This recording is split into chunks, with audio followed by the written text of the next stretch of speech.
fatality rate anywhere in the world by far. Thanks to our unrelenting efforts, and by the way, remdesivir was also approved. It's supposed to have a great effect. I mean, I said, give me whatever the hell you have, just give it to me. I wasn't choosy. You know, the First Lady, I don't want anything, I don't want, she's very particular, right? If I say, take an aspirin, you'll feel better. No, I don't want an aspirin, right? She doesn't want that. Only 3% of hospitalizations are right now China virus. So think of that. So our hospitals are ready if something should happen. But that's what, yeah, I appreciate that too. He said, we trust you. You can. We are doing the greatest job of this. Except with one thing, publicity. Our public relations, we're spending too much time working and not enough time talking, but no matter what you say to these people, it won't make any difference, you know. And because of the advances in treatment we pioneered, the survival rate is far over 99. For many groups, it's 99.9%. And for under 70, it's unbelievably high. For over 70 now, it's getting very good. And the drug they gave me, that what we're doing is we're going to make that available, including the very similar drug, it's antibody, a very similar drug from Eli Lilly. We're going to make that available to anybody that needs it, should they get the China virus. We're going to make it available free. So if anybody's going to need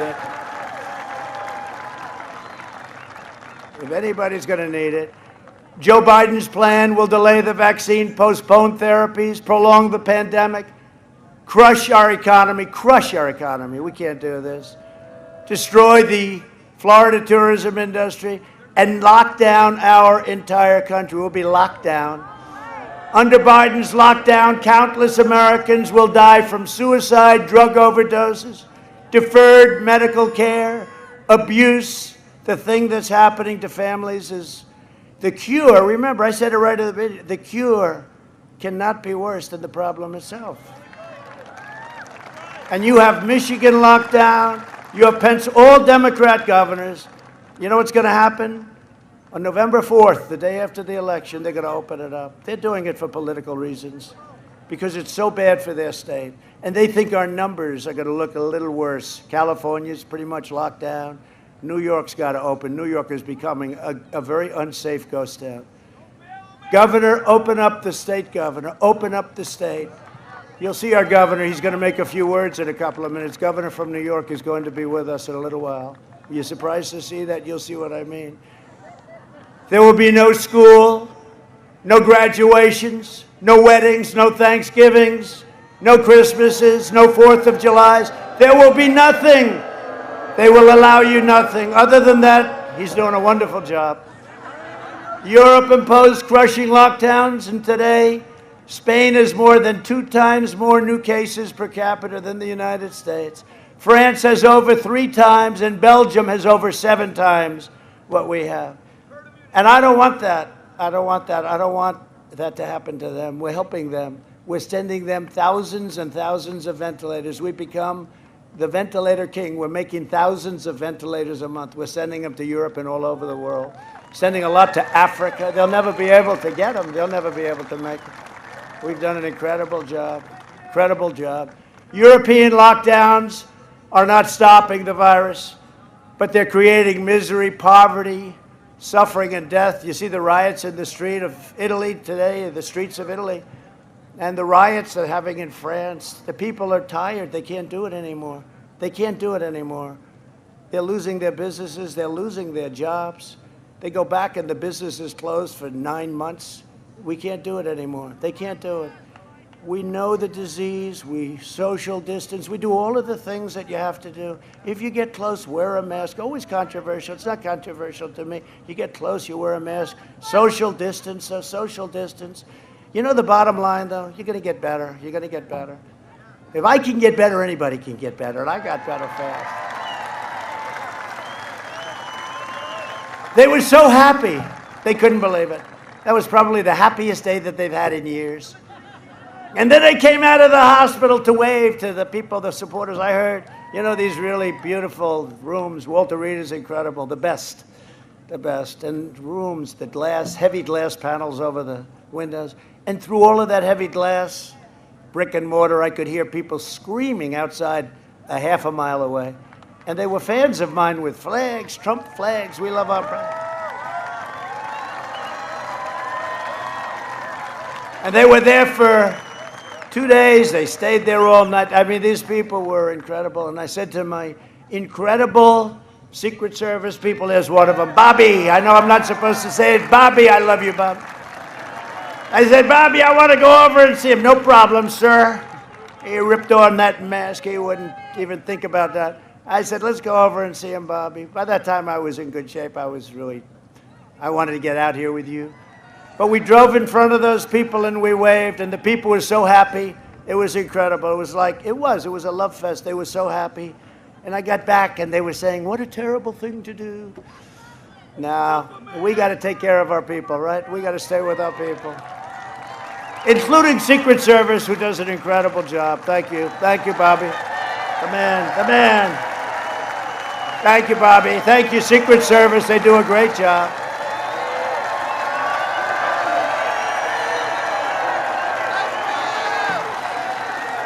For half a century, Joe Biden has been outsourcing your jobs, opening your borders, and sacrificing American blood and treasure in endless foreign wars. In 2016, Florida voted to fire the depraved political establishment, and you elected an outsider as your president who is finally, if you don't mind, putting America first. That's what we're doing. Joe Biden is a corrupt politician that the fake news will not write about. They won't write the story. They won't write it, and big tech won't write it. They won't write the story. There's outside of the New York Post, who just endorsed me, by the way. Thank you very much. It's the fourth largest paper in the country. Got a lot of great endorsements. We got a lot of great. Jack Nicklaus, you know, Jack. He can putt. He can do everything. Jack. 78 tournaments he won, and he won 18 majors. Think of that, how great that is. That means under pressure. You know, you need people like that, right? People that can win under pressure. Jack. But Jack gave me a beautiful endorsement. We got endorsements from a lot of newspapers all over. We got a lot of endorsements. If Biden wins, thank you very much. If Biden wins, China wins. When we win, Florida wins, and America wins. It's very simple. And if I don't sound like a typical Washington politician, it's because I'm not a politician. And I don't always play by the rules of Washington and the Washington establishment. It's because I was elected to fight for you, and I have fought for you harder than any president has ever fought for the people he loves. Never.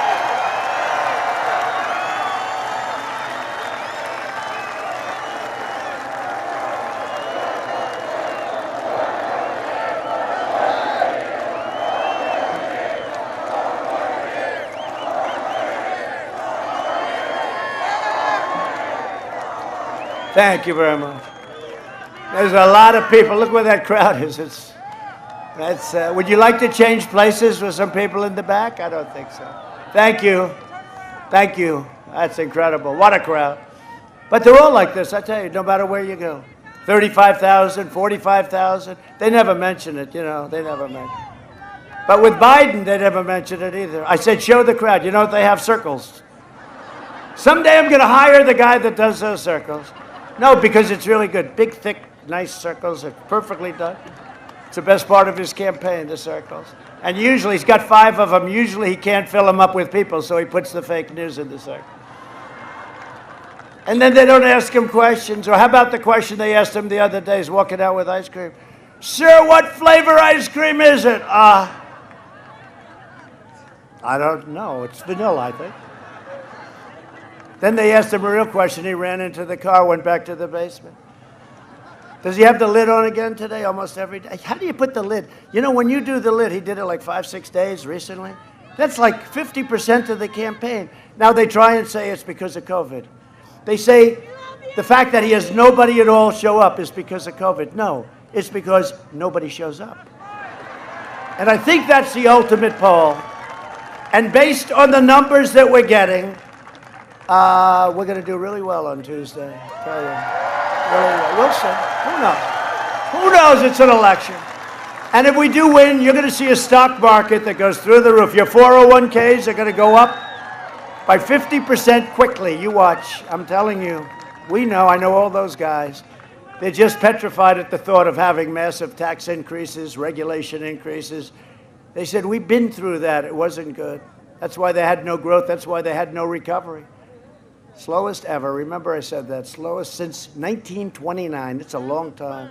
Not only is Joe Biden corrupt, he's unfit. He has no plan to end the epidemic. It's all talk, no action, like I said at the debate. 91% to 9%. You know what that means? They did polls afterwards. 91, a respected poll. 91% said, I have to do it. I have to brag. You know why? They'll never do it. You know? You know the expression? If you can't get anybody else to do it yourself. No, 91% to 9%. And I'm trying to figure out who was the 9. I want to find who these people were. No, it was just ridiculous. Ridiculous. I think they could have done better, but you never know. Again, this is why. You never know. His policies would create a depression, and he wants you to surrender our country. That's what he wants to do. He wants you to surrender our country to China, to all of these other countries that have taken total advantage of us. It's really the reason I'm here. If it weren't for the horrible trade deals with South Korea, with our allies. You know, our allies in many ways treat us worse than the enemy. The enemy, at least we have our guard up. Our allies, what they've done to us in terms of military protection and trade is disgraceful. And when they come out and they say they like Barack Hussein Obama much more than they like Trump, that means I'm doing my job. You see? Now, Germany said it the other day, and I have roots in Germany. But Germany said it the other day, they like Barack Hussein Obama, and they should, because Germany is delinquent in their NATO payments, very delinquent. They're at a half a level, and they're very rich. They can do whatever they want. It's not like they don't have the money. And I call them out. I say, if you don't pay, we're going to start taking our troops out. And these people go crazy. They go crazy. You watch. Oh, we've already started to do it. They'll pay. But I just want to play you a video from I was so impressed. It's a little bit, we only do this for people that we love. We have these very expensive boards that come along. And this is largely a woman that comes from this area. Her husband happens to be a major league baseball player. Do you know who I'm talking about? He's a handsome guy, but she's far more beautiful. And he's on Tampa Bay, so he's right now a little depressed. I don't know if he's here or not, but if he is, I want to talk to him and say, you did a great job. Kaylee, please come up here. Kaylee. And play the video, please. Play the video. Joe Biden censored 0 times, notably. No, because we're taking our message directly to the American people. We'll be making 5 rally stops a day. 5. 1,000 show up. Literally, we had 25,000 people show up in Omaha. These are historic crowds. The president takes his message directly to the American people, and shame on Jack Dorsey. As the New York Post noted today, this is a mob artist. This is a shakedown effort to say, delete the Hunter Biden story. The media won't report on it. Social media will censor it, delete it, or we will censor the 4th largest newspaper in the United States. We will block them from social media. Big tech needs to be handled, and this president in a second term will do just that, because there needs to be equity. There needs to be a lack of censorship. This is what happens in North Korea, not in the United States of America. Yeah, look, the American people have a very clear choice when it comes to COVID. You can vote on Joe Biden, where you will be locked down. Your schools will be closed. Your churches will be closed. You won't have social gatherings. It will be a lockdown, versus President Trump, where we are safely reopening this country. Americans deserve jobs. They deserve freedom. Joe Biden's modeling his strategy, which is lockdown in the basement. But this president has surged therapeutics and testing and a vaccine in record time. We can control this, but at the same time, we can open this country and not lock down like Joe Biden will do. That's right. It's their livelihood. These are small businesses, people who have worked their entire lives to open these shops, these businesses. And then on top of that, you have 30 police officers who were injured on the first night of the riots, one run over by a car, a chance to stuff police officers in trunks, a vehicle with explosive devices. Let me be crystal clear why this is happening. It's because Democrats have enabled the mob. When they attack our police officers verbally, it ends up that they end up being attacked physically. It's called what Jim Comey said, the Ferguson effect, and we're seeing it play out yet again. So as we have 70 new infections a day and 29 states have hit highs, is the president's approach herd immunity? No, the president's approach is therapeutics, which, by the way, have given us the lowest case fatality rate in the world, far lower than Europe's. Right now, when you look across the hospitals in the United States, the percentage of COVID patients in hospital beds is 6%. It's because this president did things right. You have a 99% survival rate under 70 and above 70 because of our therapeutics. It's very close to that because of what this president did, tearing down bureaucratic barriers, tearing down regulations, paving the way for therapeutics. We have done this right, and the Europe-United States comparison tells that story. All right, Kayleigh McEnany. Fact is, every time I've called the president, he's quickly gotten on the line. When we asked to get support for that Mercy ship in Southern California, he was able to direct that in real time. What the federal government did, working with states, was a phenomenal accomplishment. We got 2,000 of these field medical sites that are up, almost all operational now in the state because of his support. And those are the facts. His team has been on it. I know a team when they're on it, and I know a team when they're not on it. His team is on it. They've been responsive late at night, early in the morning. We are working very well with FEMA Region 2 and with the Army Corps of Engineers, building 4 field hospitals. That was a decision the president himself took, and I'm grateful for it. These were just extraordinary efforts and acts of mobilization. And the federal government stepped up. We needed help, and they were there. He said everything that I could have hoped for. And we had a very long conversation. And every single thing he said, they followed through on. We've got to have double the number of ventilators that we requested for that area of the state. And in fact, we got them in, frankly, short order. Have we lost anyone because we didn't have a bed, or we didn't have a ventilator, or we didn't have healthcare staff? No. The president was extending support for new swabs. So conversation, commitment, promise made, promise kept. Now, to be fair, maybe Biden's not telling us because he's forgotten his own plans. Watch Biden's staff quickly swoop in to shuffle him along during a quickie escape the basement trip to Pennsylvania. Here's the deal. One of the things that is important is that keep in mind, although they're going to vote on Barrett, I think today. That was terrifying. What kind of country we're going to be? 4 more years of Georgia, he's going to find ourselves in a position where if Trump gets elected, we're going to be in a different world.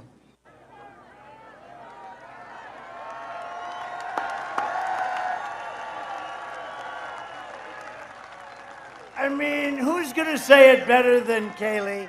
So, I want to congratulate you. This is a great-looking couple. We almost had the Dodgers. Are they that good a team? They're pretty good, right? Oh, you're pretty good, too.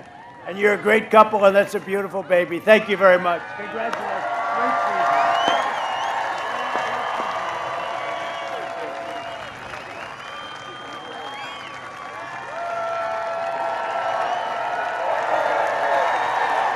See, she's smart.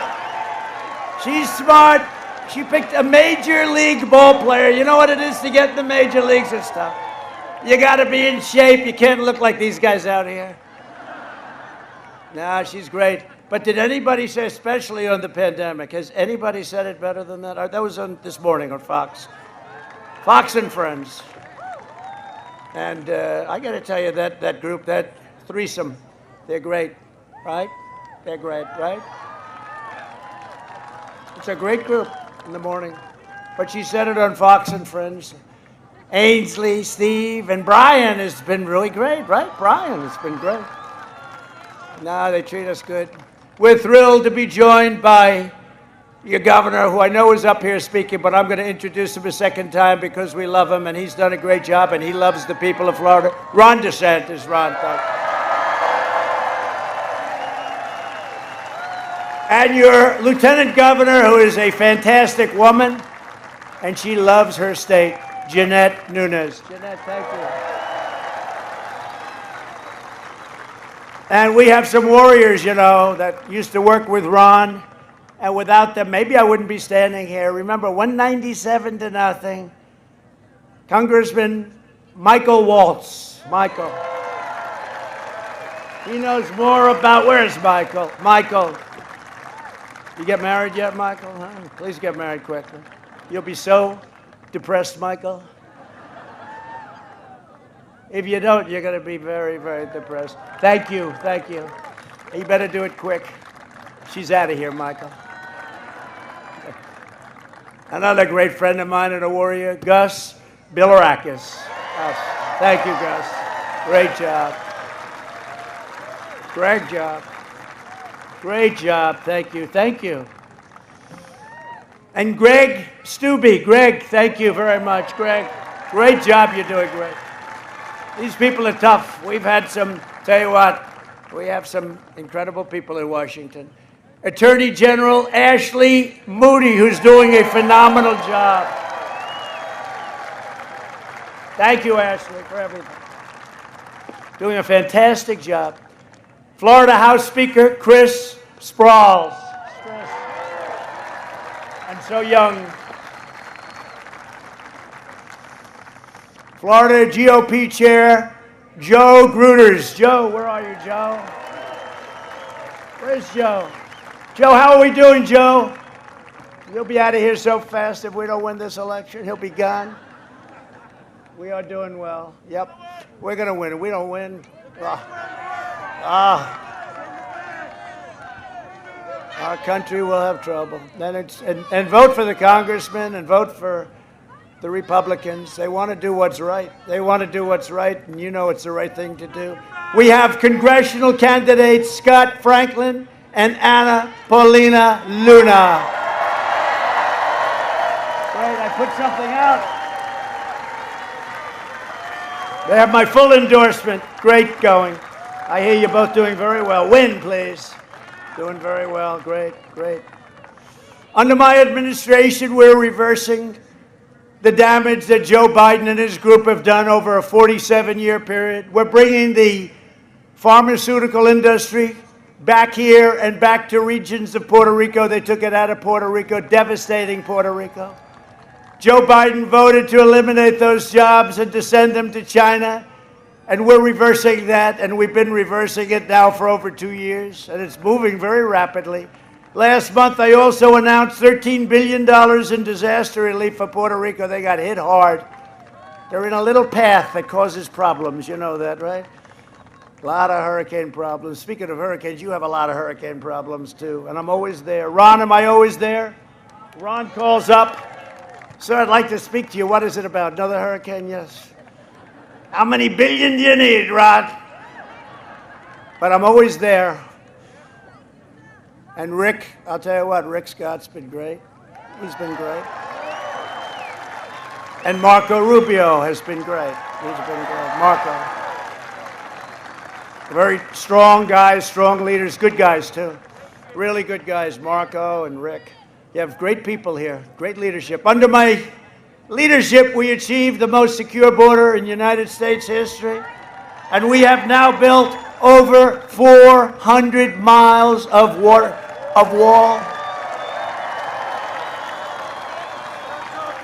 And we'll have it finished very shortly. It'll be finished very soon. You don't hear about it anymore. You used to hear when they didn't think I'd be able to pull it off, and that was a tough one. They were willing to close up the country over the wall. So I had a party, totally strong party. Bad politics, but strong party. Bad policy. but they didn't want a wall. But I made a really terrible mistake.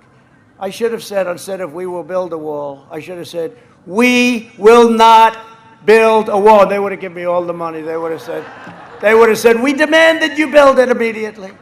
But then they said, walls don't work. And I said, no, walls work and wheels work. Those are the two things that work. Everything else gets obsolete in about 15 minutes after it's discovered. Biden wants to terminate our travel bans and surge refugees from the most dangerous places in the world. He will open the floodgates to radical Islamic terrorism. And you saw what happened 3 days ago, the beheading in France. And today it happened again. And we give our warmest regards to President Macron, a friend of ours, a friend of mine, a friend of the First Lady. They're great, two great people. First Lady of France is a great woman. Under the Biden plan, the horrifying attacks in France will come to our cities and our towns. And I don't want to speak too loudly about this, and I knock on wood. This is real wood, you know? This is real wood. I can tell anything having to do with the White House and the president, it's real wood. Somewhere. Oh, yeah, here. Let me knock on this piece. That's definitely. But you know what? Look at what's happened. Long time, right? I don't want to say long time. And you know, the first call I get, after we win, the first call I get will be from Iran. They're going to want to make a deal because their country has been devastated. They have been unable to give money to terrorist organizations that they've given routinely for years. Their GDP is down 27% this year, which is the highest anybody's ever seen of any country 1 year. Think of it, we're up 33.1 and they're down 27. And they're going to want to make a deal, and we want to make a deal if we can. We want them to be a great country, but they cannot have a nuclear weapon. They cannot have a nuclear weapon. And we're going to help them. We're going to help them. We're going to go with them and help them and do whatever we have to do. And I hope that happens, but I believe that, and I even said, don't deal with them now. They're going to want to see what happens with Sleepy Joe, because if he won, China will own us. Iran will make another crazy deal where they give them $150 billion and $1.8 billion in cash. Think of that.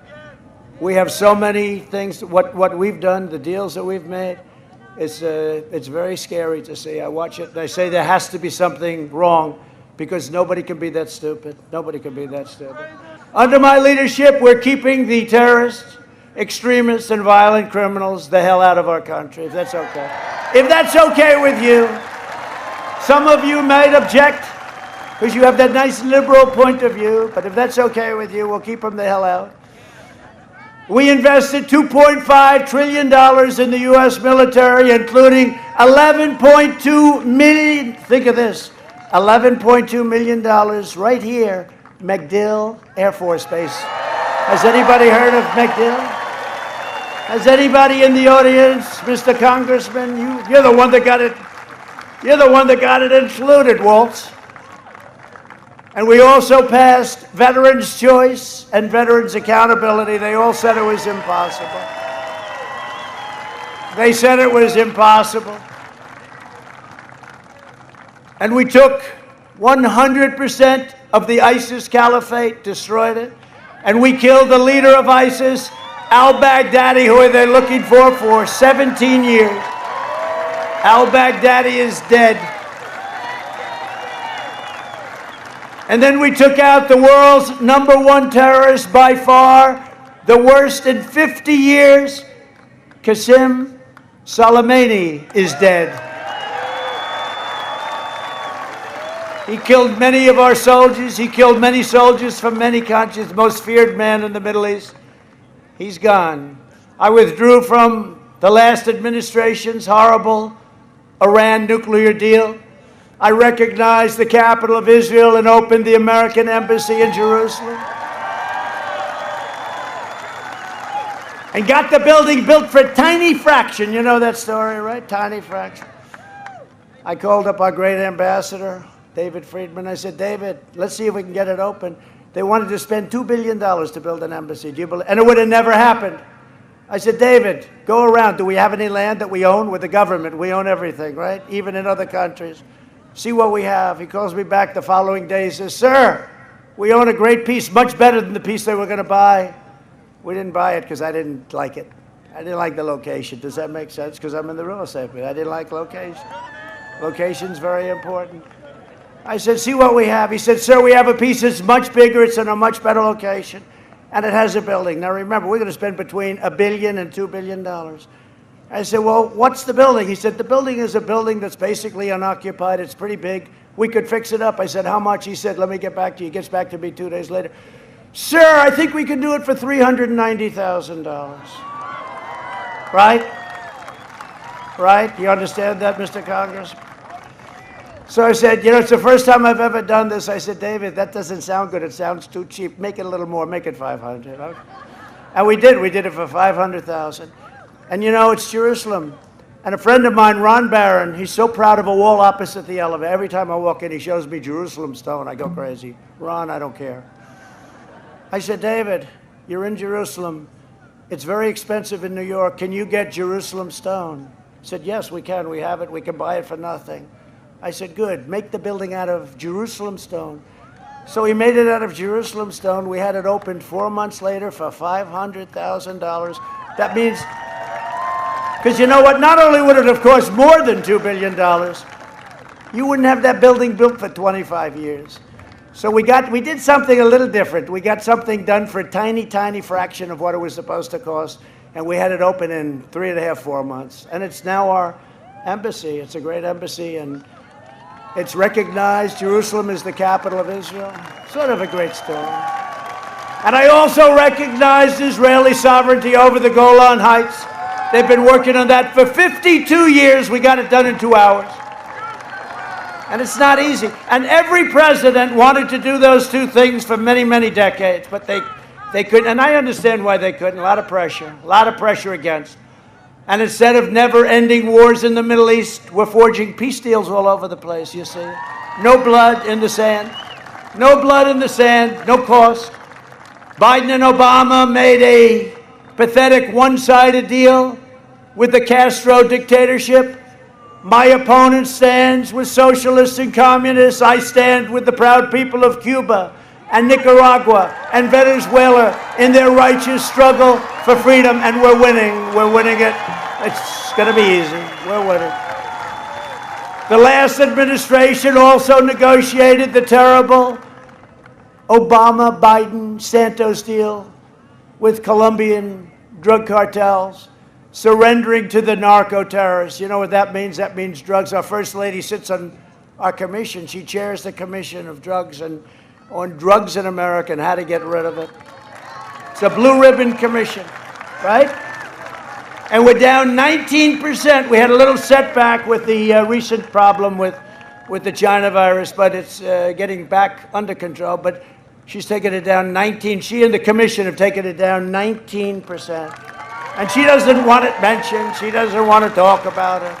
She doesn't want to talk about it. See, if it were me sitting in her position, I'd be holding a news conference. I have done an incredible job. No, I'm only kidding. I'm only kidding. I'm only kidding. But she has done an incredible job. Thank you, honey. Under my... Thank you. Thank you very much.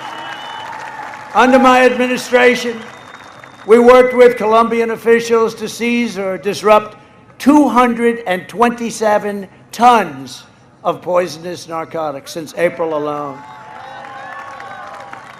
The fact is, I've done more in 47 months than Sleepy Joe Biden has done in 47 years. It's true. It's true.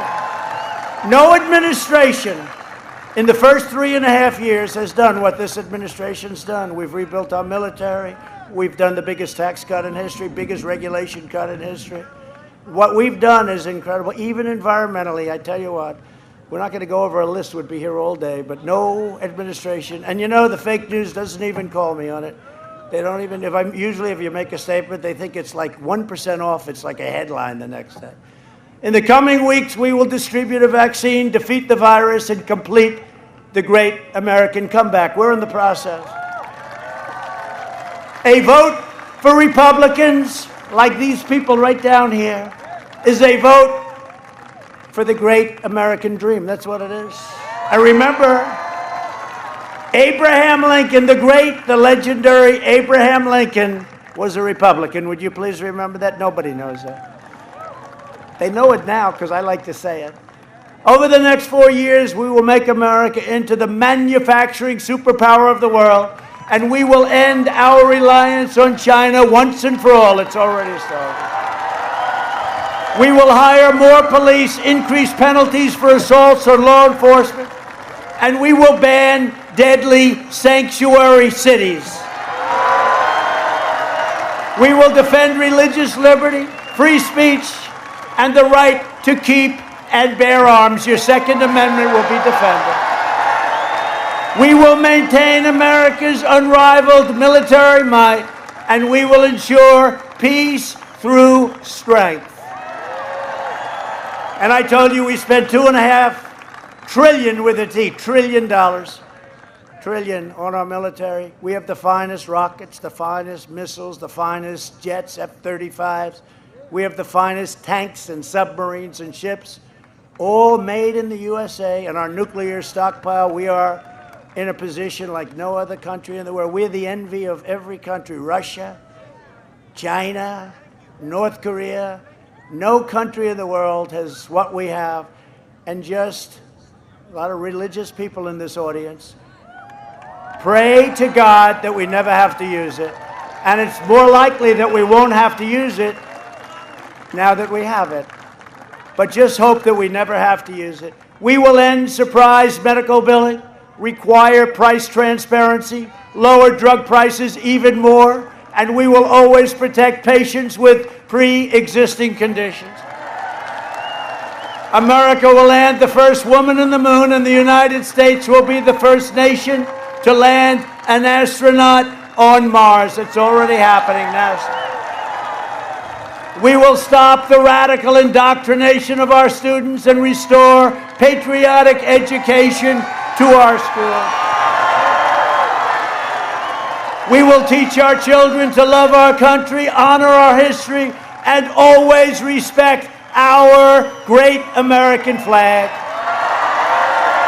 And we will live by the timeless words of our national motto, "In God we trust." For years, you had a president who apologized for America. Now you have a president who's standing up for America and standing up for the great people of Florida. So get your friends, get your family, get your neighbors, get your boss. Pull him out of the chair. Come on, boss. And you got to get out and vote. There's never been an election more important. On November 3rd, we must finish the job and drain the rest of the swamp. We've done a lot of it. From Pensacola to Miami, from Orlando to Jacksonville, and from Tallahassee to right here in Tampa, we inherit the legacy of, oh, you know it, right? We inherit the incredible legacy of Florida patriots who gave their blood, sweat, and tears for this beloved nation. We stand on the shoulders of American heroes who crossed the oceans, blazed the trails, settled the continent, tamed the wilderness, laid down the railroads, dug out the rowdy crowd, isn't it, huh? Only in Pennsylvania. You know, we win Pennsylvania, we win the whole deal. You know that, right? Just like last time. We want to have the same result as we had last time. Hello, Scranton. Hello, Pennsylvania. Thank you very much. Tomorrow we are going to win the Commonwealth of Pennsylvania, and we are going to win 4 more years in the White House.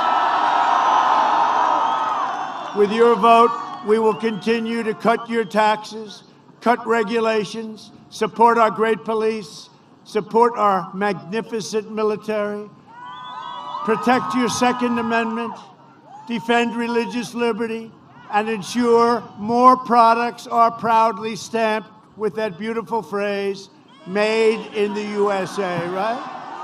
More and more.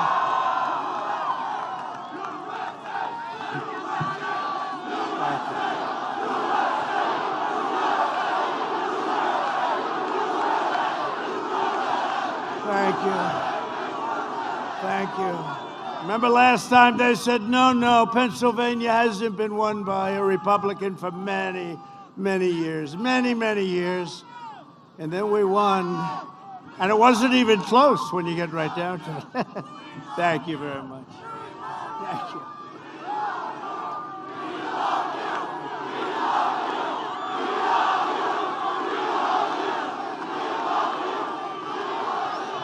That's really nice. Don't make me cry. I'll cry with that whole thing. I'll cry. And then they'll have it on tape. They'll say the president broke down and cried in front of his fans. And I don't know. Hey, maybe that would lift you up, right? You pick up 10 points for crying. I say, I still don't want to do it. Thank you very much. No, it's really nice.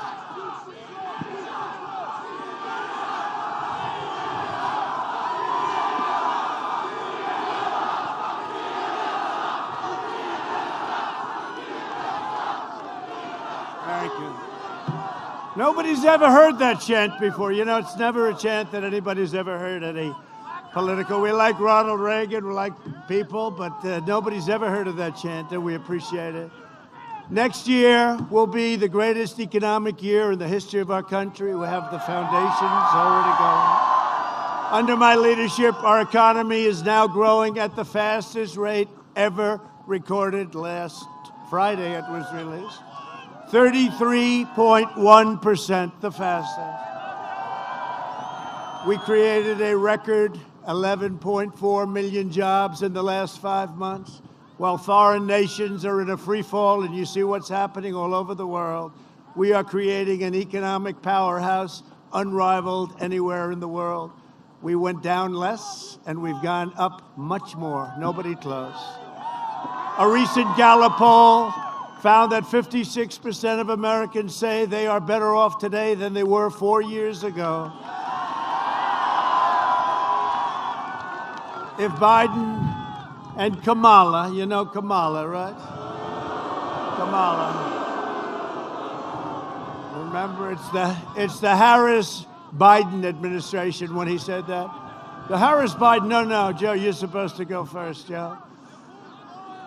But Harris and the radical left, and she is radical left. She's farther, I guess you could say Bernie is a conservative by comparison, right? Now she's the most far left. The radical left gain power.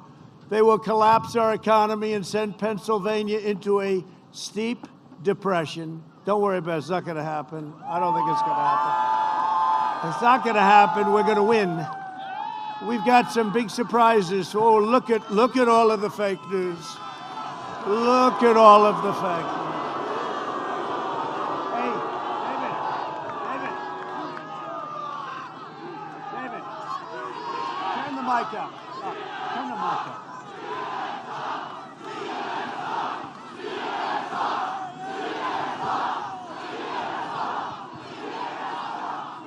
Biden will raise your taxes $4 trillion, massively increasing your regulations. They're going to increase your regulations, maybe more important than the tax cuts. We gave the biggest tax cut in the history of our country, and maybe more importantly, we did regulation cuts, which were also the biggest in the history of our country, whether it be 4 years, 8 years, or in one case more. Shut down your economy, close down manufacturing, send your jobs overseas, destroy our suburbs, and he will destroy our suburbs. So I say to the women of the suburbs, love me, women of the suburbs, love me. I terminated the regulation. Dissolve your borders, terminate religious liberty, outlaw private health care. 180 million people, outlaw. They're going to have socialized medicine. That's what they're going to have. Somehow, I don't see Pennsylvania liking that too much. Confiscate your guns, Second Amendment in big trouble. And indoctrinate your children with anti-American lies. I just signed an executive order to teach our students pro-American values. Biden has vowed to abolish, extinguish, and eradicate American oil, all fracking and natural gas. And, you know, I say this because we'll give it an extra little time. This is Pennsylvania. This is a state that's a wonderful state. I went to school here. I went to college here. And I'll tell you what, and I know it well, a big part of your livelihood, your money, your income, your low taxes is fracking. He spent over a year saying he will not allow fracking. The first time he came into Pennsylvania as the nominee, which was a shock to everybody. Everybody. All Elizabeth, Pocahontas, Warren had to do is leave 2 days early, and it would have been Crazy Bernie instead of Sleepy Joe. I would have had a crazy guy instead of a sleepy guy. But he came in, and after going for 1 year, and she, forget it, she still can't say it. She can't say it. But he said, no, we will ban fracking. We will ban fracking. That's what he said many, many times. Once he got the nomination, he came to Pennsylvania. They said, you're going to have to do something because you have 1 million jobs, and it's a massive part of your wealth. So he walked in, and he went from, we will ban fracking, to, of course we can have fracking. What's the problem? You just remember this. It's always, yeah, that's right. He said, play the video. You know, I might not have that one on the video today. But, you know, he immediately changed, and the fake news, where is Hunter? Where's Hunter? Hunter's in a foreign country, taking in 25 million today. He's at a country that his father just left, picking up about 25 million. No, that's total corruption. But he went out, and he started talking about fracking, and he said, we will absolutely allow you, but not on government land, you know, not in government. And the press never held him accountable. And they never held him accountable for all of the corruption that he's a part of. Biden's plan to ban fracking is an economic death sentence for Pennsylvania. Biden's energy shutdown will wipe out your jobs, decimate your towns, eliminate your factories, and send your state into a nightmare of crippling poverty. You've been there. You've been there. You had the best 3 years that you've ever had under President Trump. The best 3 years. Huh? The best 3 years. And next year will be the best of all. Watch. You see it happening. If you look at housing starts, you look at automobile manufacturing, you're going to have your best year next year, unless somebody decides to come along and quadruple your taxes. Then you're going down here, which is what he's going to do. A vote for Biden is a vote to ban fracking, outlaw mining, explode energy costs, and totally destroy Pennsylvania. You know that, right? It's going to destroy Pennsylvania. And it can happen. It can happen very fast. You take a look at a country. Take a look at Venezuela. Same ideology. And this was unbelievably wealthy, rich country, one of the richest countries. And now they don't have water, they don't have food, they don't have medicine. It's a very sad situation. It can happen here, just much, much bigger. But it can happen here with these maniacs. And, you know, it's one of those things. Joe Biden is a globalist who spent 47 years outsourcing your jobs, opening your borders, and sacrificing American blood and treasure on ridiculous, endless foreign wars. Most of you have never even heard of some of these countries. He shuttered your steel mills. I got them open. I tariffed, very nicely tariffed, dumped steel. They were dumping steel. China was dumping steel all over the place. You ask the heads of your steel companies, you wouldn't have any steel companies right now. Annihilated your coal jobs and supported every disastrous trade deal for a half a century. He was a cheerleader of NAFTA, which was one of the worst trade deals ever made. We have a very good one now, thank you. And China's entry into the World Trade Organization, which lifted China into a great power, great economic power, except they were going to catch us. For 10 years, if you study, China was going to catch us in 2019. Guess what? We were going so far ahead. And frankly, if you have somebody smart, real smart in this position, they'll never catch you. They will never, ever catch you. But if you study the history, you'll see 10 years ago, 2019, they will catch, and they would have. If I didn't come along, they would have caught you. They would have caught you. And then we had the plague. We built the greatest economy in history. And then we had the plague come in from China, came in. We closed it down. We saved 2 million lives. We saved 2 million lives, and nobody gets it. The projection was 2.2 million modeled out. We saved 2 million lives. We understand the disease, and now we opened it up. And by the way, Pennsylvania, get your state open. Get it open. Terrible. Terrible. Your governor has to open your state, Pennsylvania, has to open your state.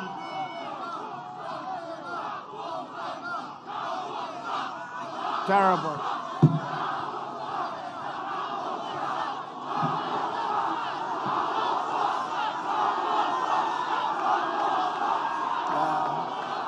Get it open. Get it open, Governor. Get it open and count the votes honestly, Governor. Count them honestly. There was a very good pollster last night, actually a good one. He has us winning everything, but he was on last night. How's he going to do in Pennsylvania? He was on a show called Sean Hannity. Have you ever heard of it? No, they said, how's he going to do in Pennsylvania? He's going to win Pennsylvania except for the cheating. We figure we have to leave 5% for the cheating that takes care.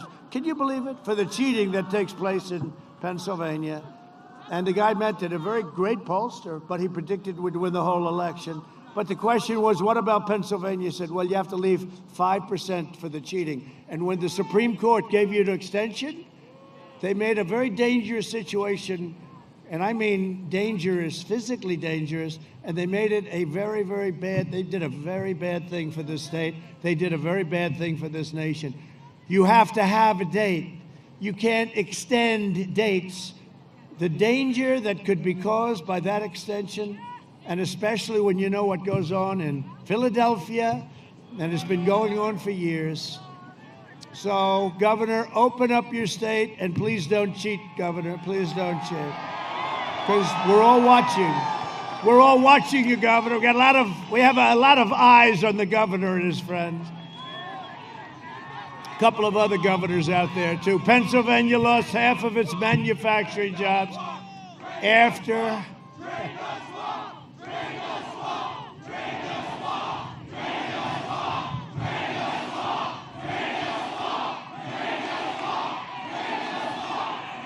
Thank you. Thank you. So Pennsylvania lost half of your manufacturing jobs. Think of it. Joe Biden is a corrupt politician who sold out to Pennsylvania, to China, and also sold out for personal gain and family gain. And where's Hunter? Is Hunter in the crowd? Is Hunter? Where's Hunter? In 2016, Pennsylvania voted to fire this corrupt political establishment. And you elected an outsider as your president who is finally putting America first. And if I don't sound like a typical Washington politician, it's because I'm not a politician. Probably why I'm here. If I don't always play by the rules of Washington or the Washington establishment, it's because I was elected to fight for you harder than anyone has ever fought. I will tell you that. Now think of everything we've been through. Look, from before I came to office, wait a minute, we'll do that in a second. Boy, you are an enthusiastic bunch.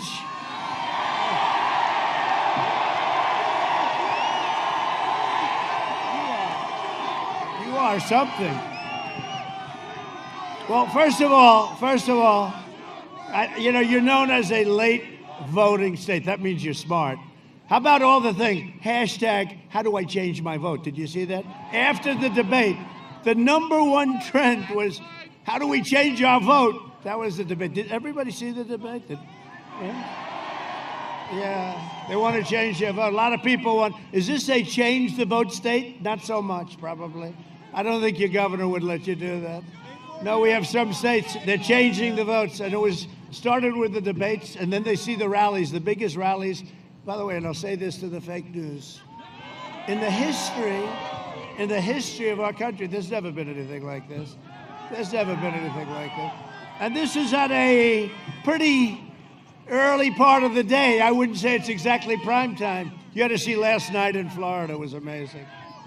But think of this. They right from before I even ran, I mean, I announced, maybe before I announced, they said, I hear Trump is, let's go in and do it. But think of it. We were under investigation for 3 years, and it turned out to be a phony hoax, and it was a phony impeachment, and based on the laptop from hell, the impeachment should have never happened. In fact, it should have happened against the other side, because it was the other side that cheated. It was the other side that dealt with Russia. But think of it. And then they say, President Trump, we don't know if we like his personality. President Trump, he's too rough. He's too tough. Let me tell you something. If we didn't have a certain type of personality, and if we didn't fight, we wouldn't be here right now. Because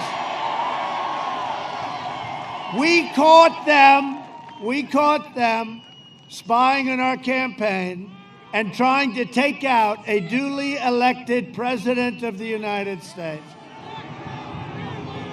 And I fought like hell because we don't know any other way. We have to fight. But we caught them, and they turned out to be the people that were corrupt. No collusion. They spent $48 million. They found no collusion. They had 18 angry Democrat prosecutors. I have friends that say there's probably nobody that, and he is one of the smartest, there's probably nobody that he knows that could have withstood that. So we had 18 angry, crooked Democrats. You had Bob Mueller that didn't have a clue. You had all of this stuff. Think of it. We went through that for 2.5, 3 years, and then they say, we don't like the way he acted. We were under siege illegally. They committed treason. They tried to take out a duly elected president, and we caught them. And then they say, I see it today. Then they say, wouldn't it be nice?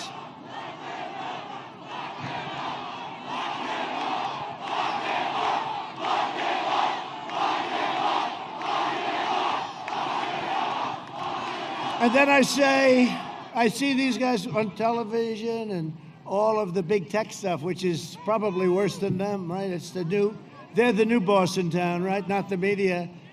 They just shut up the big tech. And, we gave the power to the big tech, right? But now I say it, I look at it, and I say, gee, they're saying tough administration, chaos. They created the chaos. All we did was fight back, and we fought back well, and we caught them, and they're all caught. And now let's see what happens, okay? Let's see what happens. But we caught them. It's treason. They spied on our campaign. Nothing like that's ever happened. That's a bigger event. I would rate Biden second. His family and him took millions and millions and millions of dollars from countries that he deals with. He became vice president. He had a son that didn't have a job. He got thrown out of the military. And he went years with no job. And then he signs with Burisma for $183,000 a month. And then he wanted $3 million upfront payment. What's your experience? What do you know about energy? I don't know anything about energy. Oh, that's okay. We'll put you on the board anyway. And then he gets $3.5 million from the mayor of Moscow's wife. $3.5 million. Oh, gee, Hunter, what did you do? You gave her some big advice, I guess, Hunter, right? And then they go to China. He takes out $1.5 billion to manage, which is millions and millions of dollars a year.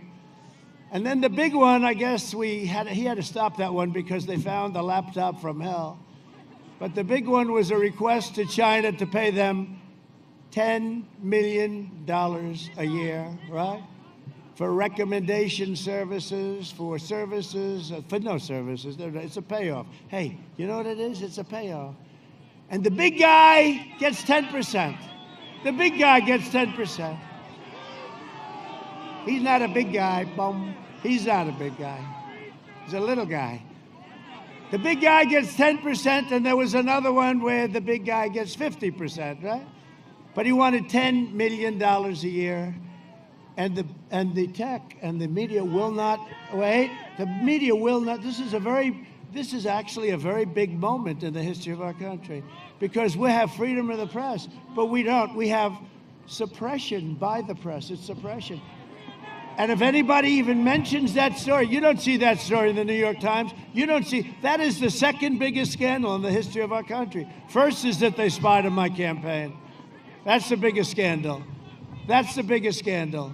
And they've got everybody scared. But you have a president that wasn't scared. You have a president that wasn't scared. They said, oh, and I see it. I see it with Twitter trending. I know what trending is better than anybody in the world. I've been trending my whole life. From the day I was born, I've been trending. I know trending, but they take a story, they make it worse. Boring story, boring stuff. They'll take something and they'll say, #1 trending, Trump this, #1 trend. It's not trending. What trends is stuff that you don't want to talk about right now. Not having to do with me either, by the way. Not having to do with me. Look, what we have and what's happened, and you've seen it all over the last 2 weeks, is a horrible, horrible thing. The media is fake and corrupt. Big tech controls the media, and they control the politicians. And you know what? You have a president that's willing to say it, and it's a very, very big event. And let's say, and I'll tell you what, I give Tucker Carlson, and I give Sean Hannity, and I give Laura, I give all the people that are willing to talk about it. No, the Tucker reports have been phenomenal. I give all of those people that are willing to talk about tremendous credit, because people don't have any idea how dangerous this is for our country. They won't even think about it. A guy walks away with millions of dollars. He's vice president. His son's like a human vacuum cleaner. He follows his father and he takes the scraps. But the scraps are hundreds of millions of dollars. And we can't let this happen. We're putting a corrupt man up for possibly being elected. But here's the story. I don't think that's going to happen. I think we're going to have a tremendous day tomorrow. Tremendous day. And you know, when he announces a speech in Scranton, Pennsylvania, you know, he said, I live in Pennsylvania. I was born in Scranton. He doesn't say that his father left, and there's nothing wrong with that. There's nothing wrong with that. You know, I went to college in Pennsylvania, right? But I don't make the biggest deal of it. But I am a man from Scranton. He left at 9 years old, and that's okay. That's okay. But this guy is a stone-cold phony, and honestly, he's not equipped mentally to be your president. He really is. You know it. I know it. Everybody knows it. I have foreign leaders calling me saying, are they serious? I say, one of them called, said, I see that you're down a little bit in the poll. I said, can you believe this could happen to me? I'd rather run against somebody that was good or even outstanding. But I think what we're going to have is one of the great days. You know, when he comes to Scranton and he gives a speech, you saw, he's got the 6 circles. He can't fill them up. So he said, could you please move over here to the press? He puts the press in there. And look at this guy. I don't know how many people here, but there's a lot of people here. And it's windy as hell and it's cold and I couldn't care. Look at that flag. Look at that flag, bro. Oh, it's so beautiful. I've never seen a flag blow like that. You know what that means? That means it's windy as hell. That's what it means. Wow, look at that. That's thing sideways. But it's our American flag and we love it, right? Yesterday I was thrilled to be endorsed by the Pittsburgh Post-Gazette. Can you believe it? Pittsburgh Post-Gazette. And it's first time I've ever really liked that paper. And then once you get rid of the first 1 or 2 paragraphs, it was great. They said, you might not like his tone, you might not like the way. And again, I'm a nice guy. I have to fight. Wait, I have to fight. I have to fight to protect me and to protect you. Because once I'm not here, there's nobody else to protect you. That I can tell you. But they gave a beautiful, you have to understand, everything's relative. They gave a beautiful, beautiful editorial, and I appreciate it. Oh! Thank you. It's the first time, thank you. Thank you. Telling you, you're going to make me cry with that. Stop. The president broke down in tears as they screamed, "We love you." I don't know if President Xi of China wants to hear that. Yeah, he probably would like to hear it. The first time the paper has endorsed a Republican for president in over a half a century. So to the people of the Post-Gazette, I would like to thank you. I will forgive you for your first 1 or 2 or 3 paragraphs. Because they said, however, he's done a great job. You know, and I have. I've done a great job. They said, put his personality aside. But I'm telling you, the assault on this office has changed my personality. It's just one of those things. Joe Biden is bought and paid for by big tech, big media, and powerful special interests. They own him, they control him, and they know he will always do their bidding. And you know, when he raises $300 billion like last month, I could raise much more than him. I'm president. I could call all these Wall Street guys, most of whom I know. I could call the oil guys. I could call them all. I would blow his numbers apart. Give me 2 hours. I say, send me $10 million. No, we don't need it. How many commercials can you buy? You know, we raised a lot of money. We raised enough money. You know, crooked Hillary last time outspent us 4-1, right? 4-1. And I actually got criticized. They said the other day, even against Hillary Clinton, he didn't raise that much money. And you won the race, right? They don't care if you won or not. They said they always have to find something. But I would be the greatest fundraiser of all time. This is the President of the United States calling for the head of Goldman Sachs. Hello, how are you, Bill? Is everything good? Is everything good? Listen, I'd like $25 million within the next 5 minutes. Send it to the White House, please. What, do you think he's going to say no? I would be the greatest, but you know what? I chose not to do that, okay? I chose not to do that. And when you see he raised $300 million, his people are making deals all over the place. Every corrupt force in American life that betrayed you and hurt you, they are supporting Sleepy Joe Biden. The failed establishment that started the disastrous foreign wars, they support Biden. The career politicians that offshored your industries and decimated your factories, and you got it worse than anybody else, just about. New England was hit hard too. They support Biden. The open borders lobbyists that killed our fellow citizens and gave them illegal drugs, destroyed our families and so many people, the gangs and crime, they support Sleepy Joe Biden. The far-left Democrats that ruined our public schools, depleted our inner cities, defunded our police, and demeaned your sacred faith and values, they support Joe Biden. And I see where they want to defund your great Philadelphia police, and you have great police. They want to defund your Philadelphia police. Have you seen that? They actually want to defund.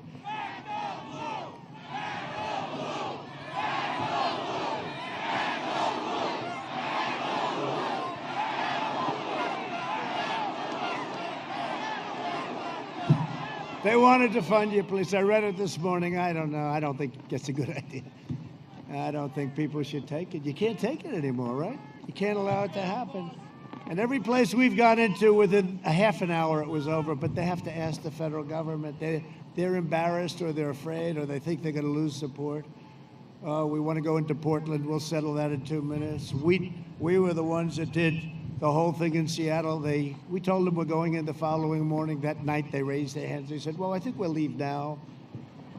They took over a big chunk of Seattle. No, we can't allow this stuff. You look at what's going on in Philadelphia. You look at that can't be done. And they can't tell the police to stand back. They can't tell that. They stand back and they watch people walk out with washing machines. Guys pushing a washing machine. That's a disgrace. It's a disgrace. And you know, the world watches that. They're all Democrat-run cities and states. New York, Chicago, unfortunately, Pennsylvania, and many of them are closed, right? Because you know why they're closed? Because they thought it would hurt our numbers, and then they saw 33.1. That was a big number. The anti-American radicals defaming our noble history, heritage and heroes, they support Joe Biden.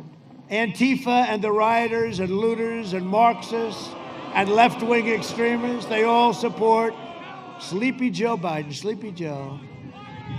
And by the way, just so you understand, because look, Joe has no clue, okay? He's not calling the shots. And I guarantee he won't be calling them for very long. This election comes down to a simple choice.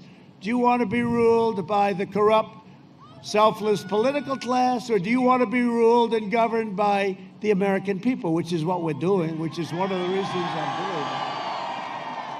A vote for Biden is a vote to give control of government over to the globalists, communists, socialists, the wealthy, liberal hypocrites who want to silence, censor, cancel, and punish you.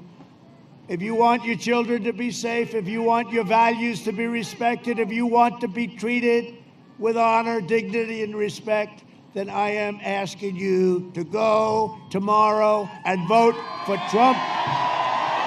Come on.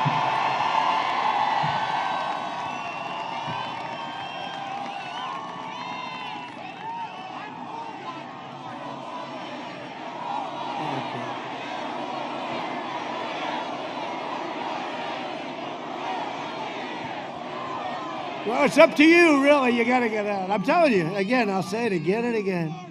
Pennsylvania, I've done very well. You've had your best years ever. Pennsylvania, it's going to be up to you. Such a big deal.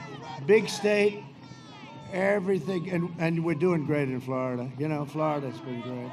You notice they're not talking about Florida anymore. Florida's been great. We're doing great in Florida. So we get Florida, we get Pennsylvania. We're going to get North Carolina. We're doing great in North Carolina. You saw the poll come out yesterday in Iowa, way ahead in Iowa. We're way ahead in Ohio, except we get sometimes a fake poll. We're way ahead. We won Ohio by 8 points. They say we're further up than that this time because we have everything I talked about, we have done and more. We've done more than I talked about. Remember what I said 4 years ago. I am your voice. And we will make America great again. That's what we're doing. That's what we're doing. For the last 4 years, the depraved swamp has tried everything to stop me because they know that I don't answer to them, I answer to you, and it's true. We did this together. You know, this is a movement the likes of which this country, in a way the world probably, but this country has never seen.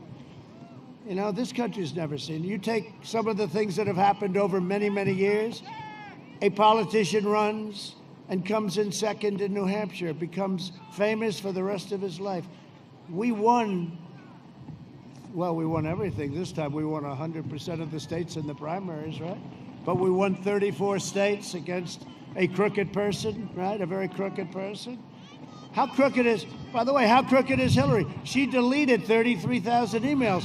What's happening with that? But we won. We won. We won like nobody's ever run. Nobody's ever won like we've won. No, the likes of which nobody's ever seen anything like it. And just to get off that subject for a second, we had 2016, we had a campaign. Nobody's ever seen anything like it. Can I be honest? There is much more enthusiasm for this campaign than there was 4 years ago.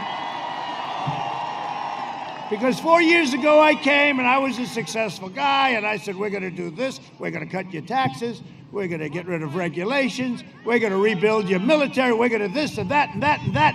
And I did everything and more than everything. We're going to take care of our vets. We just got a 91% approval rating from the vets on the VA. Okay? Now, but think of it. We did everything we said we were going to do. But there is much more. And you know what? That was a record. There was never a campaign. Nobody's ever seen a campaign like that.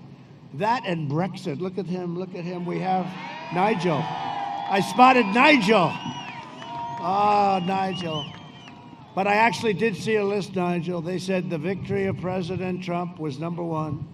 Brexit was number two, but it was a distant number two. And even Nigel agrees with that. No, Nigel's been fantastic. What a What a voice. He's a great voice, great guy. Thank you. Thank you. It's an honor to have you. It's an honor. They know, Nigel. Brexit, Mr. Brexit. But the level of enthusiasm, and I think you're going to see a great red wave tomorrow.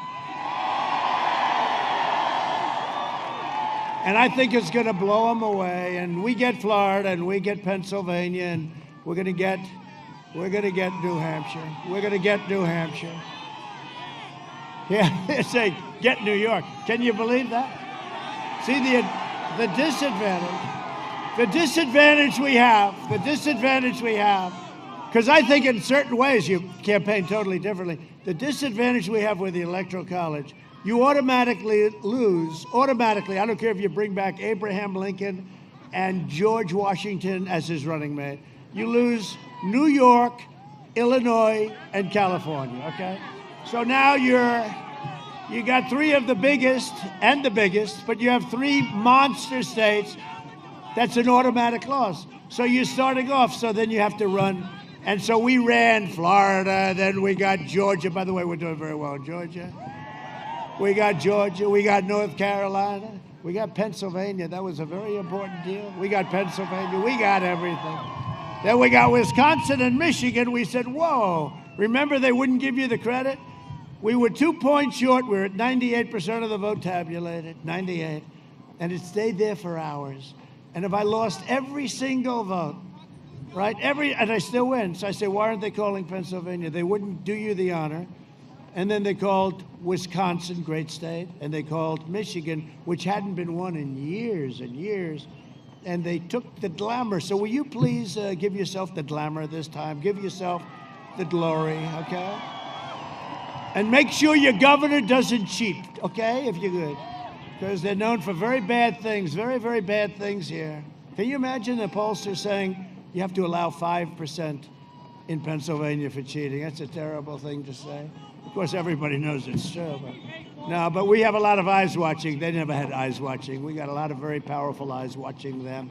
They don't want that to happen to themselves. Together, we will defeat the corrupt establishment and will dethrone the failed political class. We will drain the Washington swamp, and we will save the American dream. We're going to save the American dream.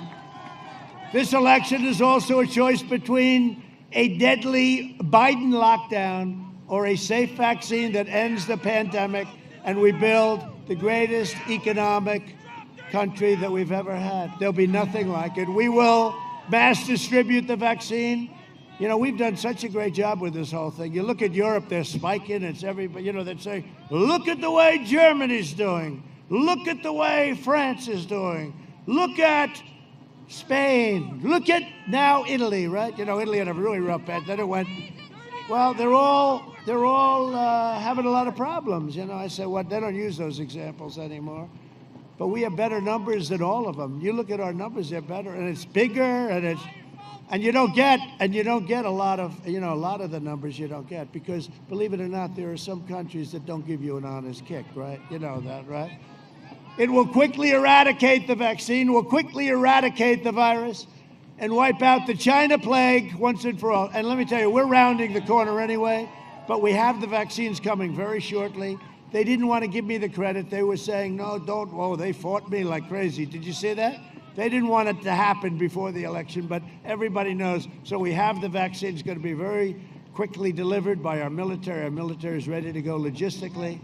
Joe Biden is promising to delay the vaccine and turn America into a prison state, locking you in your home. But you're already locked in your home, so I hope that doesn't take away any of your incentive. You're already locked in your home, while letting far-left rioters roam free. Isn't that something, right? You can't go to church. You can't take your family to dinner.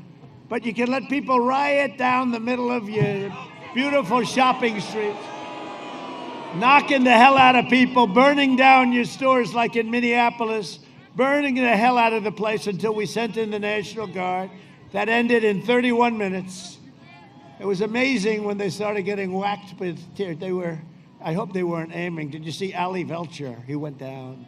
Ali. I don't even know who the hell he is. I just know he does a very nice job of shaving his head. This is Ali Velcher. And this is a friendly protest. And behind him, the entire city is burning. It's like Berlin on its worst day, right? This is a friend. You know, they don't report. You know, if you have a bad, like in a Democrat-run city, they don't report it. Nobody even, I don't watch CNN, actually, so I don't know about it. But I did see the clips. And didn't Ali Velcher then get hit on the knee with tear gas from our great National Guard? No, he got hit. He went down. I'm down. I'm down. What a group of people. CNN, how dishonest is CNN? But you know what? I think NBC is more dishonest than CNN. I think NBC and ABC, I think ABC is terrible. I mean, ABC is absolutely... How about where they interview me and every question is a kill? They're going for the kill. And then they interview Sleepy Joe and it's like, oh, the most boring interviews. They don't ask him anything. They don't ask him whether or not he's corrupt. Are you corrupt? Hey, Sleepy Joe, are you corrupt? Remember, I asked him that question, and Chris Wallace of Fox wouldn't allow it. I said, why? Why? Why won't you? Well, I don't think it's appropriate to ask right now. Chris Wallace, he is not Mike. He will never be Mike. He tries hard, but he will not be Mike. You know why? Doesn't have the talent. The Biden lockdown will mean no school, no graduations, no weddings, no Easter, no Thanksgiving, no Christmas, no 4th of July, and basically no future for American youth. Other than that, actually, it's quite a wonderful thing. Okay? A vote for Biden is a vote for lockdowns, layoffs, and misery. You're going to have a miserable time. You know what the fake news doesn't know? They're getting the highest ratings in the history of television. When Trump is gone, they're all going bankrupt. They will go down. They're going to say, oh, I wish. They're going to be calling, we want Trump to run again. We want him to run again. The fake news. The New York Times, the failing New York Times, will be out of business. Now, can you imagine? Yeah, 4 more years. It's true, though, right? Can you imagine? Can you imagine these people? They're getting the highest ratings on television. They've taken over for the NFL. People don't like. How about basketball? How about LeBron? I felt badly for LeBron. I felt very badly. Down 71%. And that's for their champion. I didn't watch one shot. I get bored. Back, forth, back, forth. You know why? When they don't respect our country, when they don't respect our flag, nobody wants to watch. Nobody. And the NFL is way down. The NFL is way down. You got to stand for our flag. You got to really be great to our flag and to our anthem. And if you don't do that, we're not watching.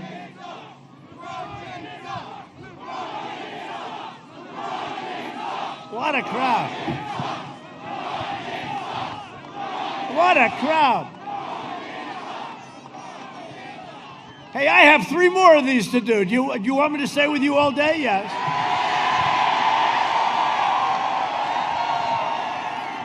So yesterday I did 5. I actually did 6 because I did one early for some people.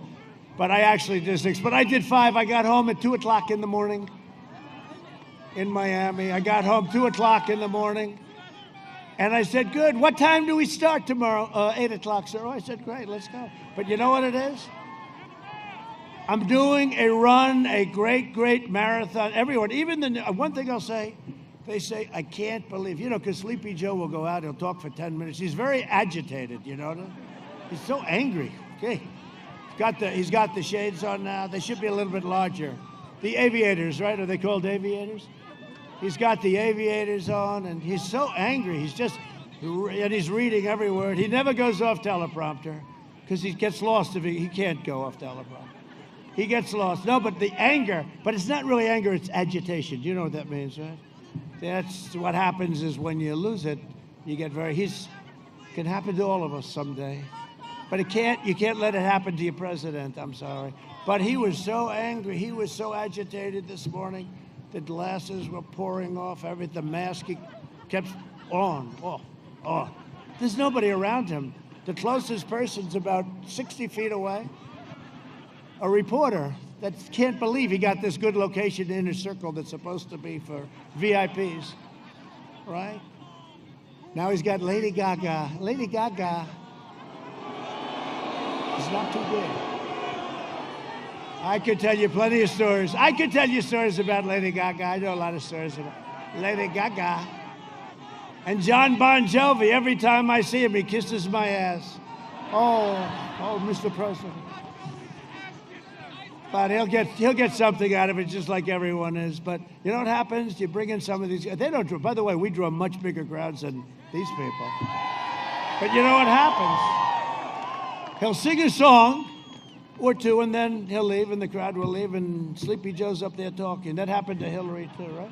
They got Beyonce, and they got Jay-Z, right? Jay-Z, and he started using the F word. You remember, in front of this crowd. And it was unbelievable. He was using the F word, F word, F word. And the crowd is going. And then they laughed, and the crowd laughed, and Hillary was standing on stage with an empty place, and she was talking. And she lost, and people were surprised. Let me tell you something. When you look at these crowds that we're getting, there's never been anything like it. This is just not the crowds. This is your ultimate poll. This is not the crowds of a second-place finisher.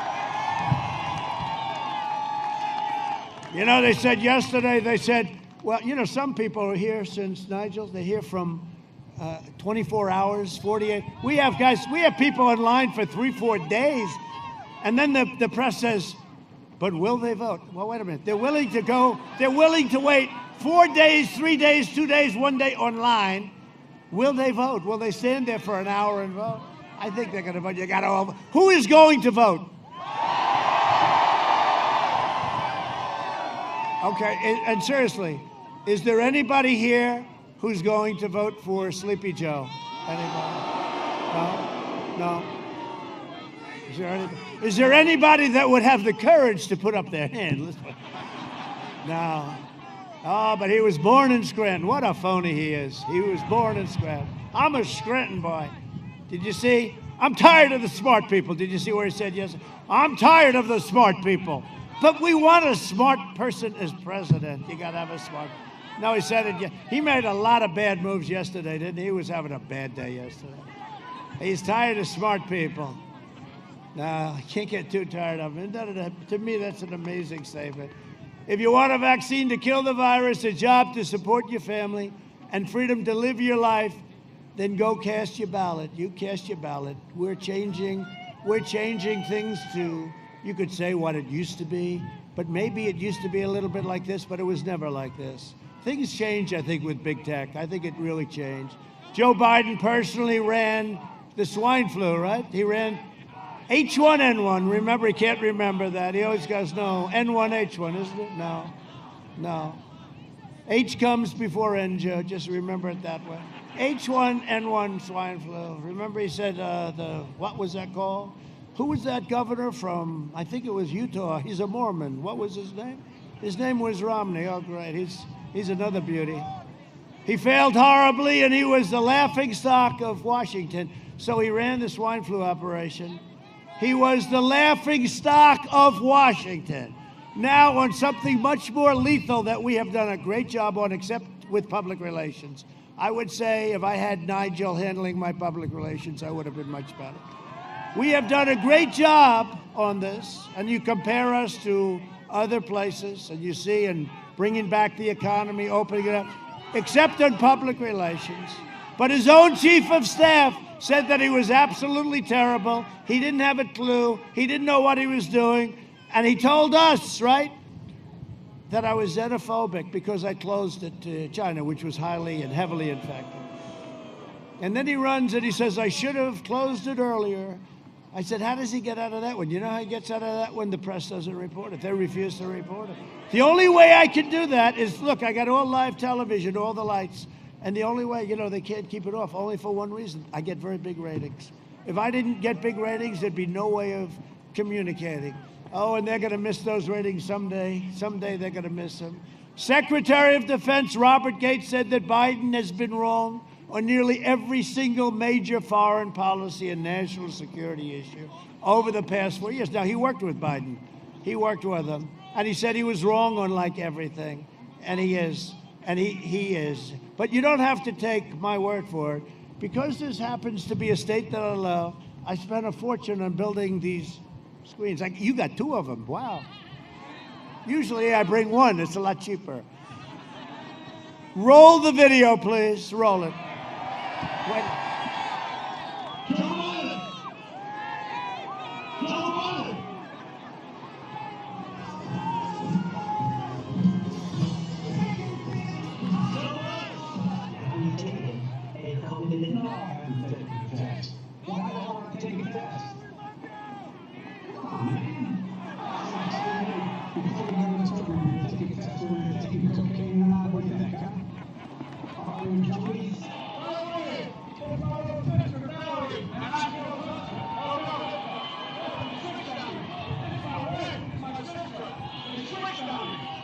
But if you have a problem figuring out whether you're for me or Trump, then you ain't black. Why? Why is it that you should be in a position that everybody, and that's my wife too, I'm just loving that. And Trump was a bad dude, and he ran a bunch of bad boys. And I did this, and back in those days, you shot in the chain. Turn the radio, make sure the television is shooting, make sure you have the records all around tonight. Make sure the kids in the order. We don't need to be self-evident. All men were created by God who knows what you know thing. And you do it. Thank you to the formula. You can see how good you are.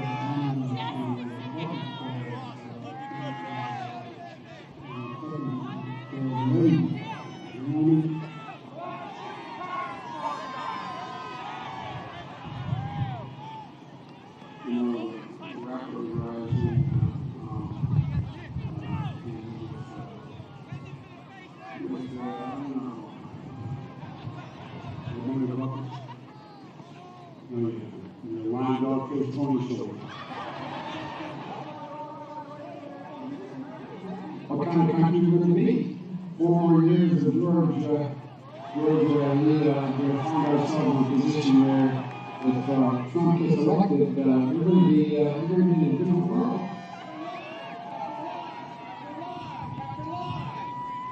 You know, we have to come together. That's why I'm running. I'm running as a proud Democrat for the Senate.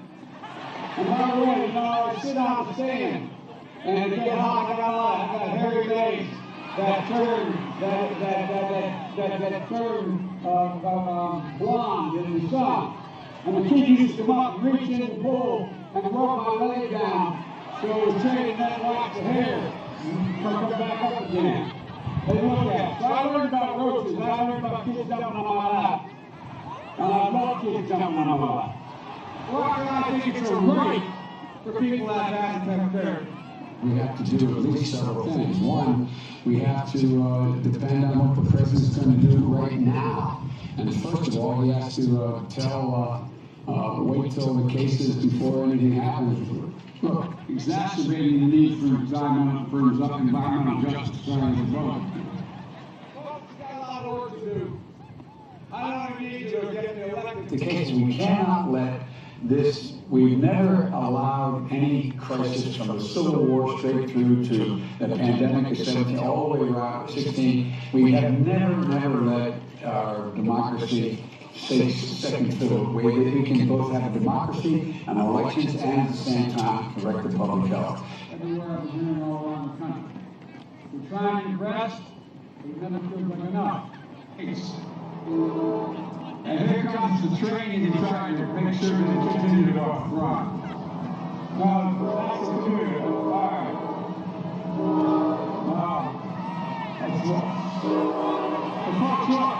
Anyway, I am very willing to let the American public judge my physical and mental fitness.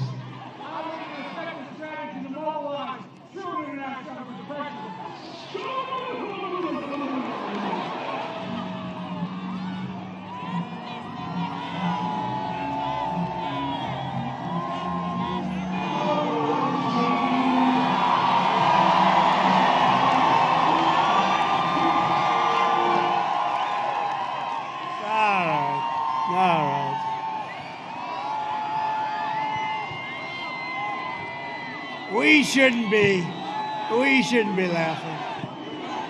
Don't let that happen to our country. By the way, that was just a small. We could keep you there all day watching that. No, we can't let that happen to our country. We're joined by some real warriors. Dan Mauser. Where's Dan? Where are you, Dan? Dan, Congressman? Where are you, Congressman? Where's Dan Muser? Muser! Thank you very much. Thanks, Dan. Fred Keller, G.T. Thompson. That's good. With you, with the three of you, what warriors you've been. What warriors you've been, and thank you very much. They were there at the beginning, and they have been with me all the way. And you have a couple of former members that we love, that we think are great, Lou Barletta and Tom Marino. Thank you very much, Tom, Lou, thank you. Thank you very much.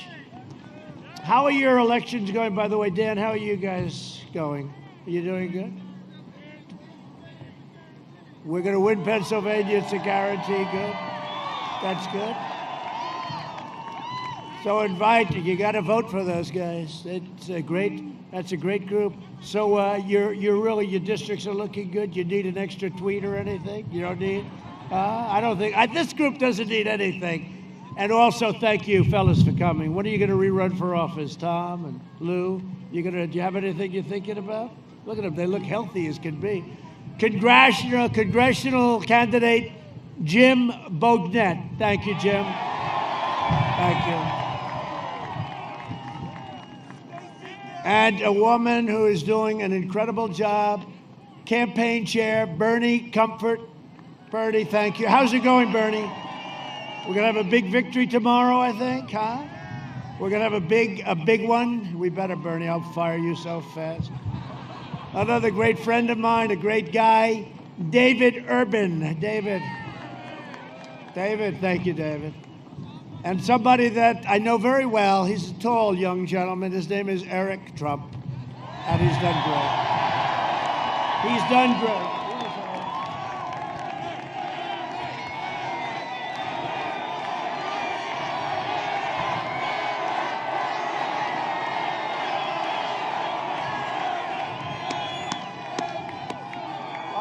And I see Jared Kushner right over here, Middle East Peace. Middle East Peace. Wow. Jared usually likes to stay in the plane and work. He's working on Middle East Peace and doing a great job. You see what we're doing? Thank you. Thank you very much. For decades, our politicians spent trillions of dollars rebuilding foreign nations, fighting foreign wars, and defending foreign borders, but not defending our border. But now we're finally protecting our nation, rebuilding our cities, and we are bringing our jobs, our factories, and our troops back home to the USA where they belong. For 47 years, Joe Biden viciously attacked black Americans. He called young black men super predators all the time.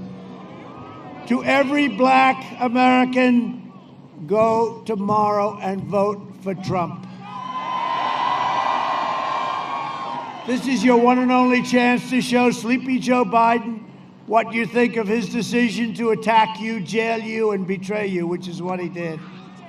I'm fighting for you, and I got criminal justice reform, prison reform, opportunity zones with Tim Scott, the senator from South Carolina, who's great, and funding for historically black colleges and universities. We got them the funding, long-term funding. And I say it all the time. I say it like this, with the possible exception of Abraham Lincoln. A lot of people like me to leave the word possible out. There is no president that has done more for the black community than Donald Trump. It's true.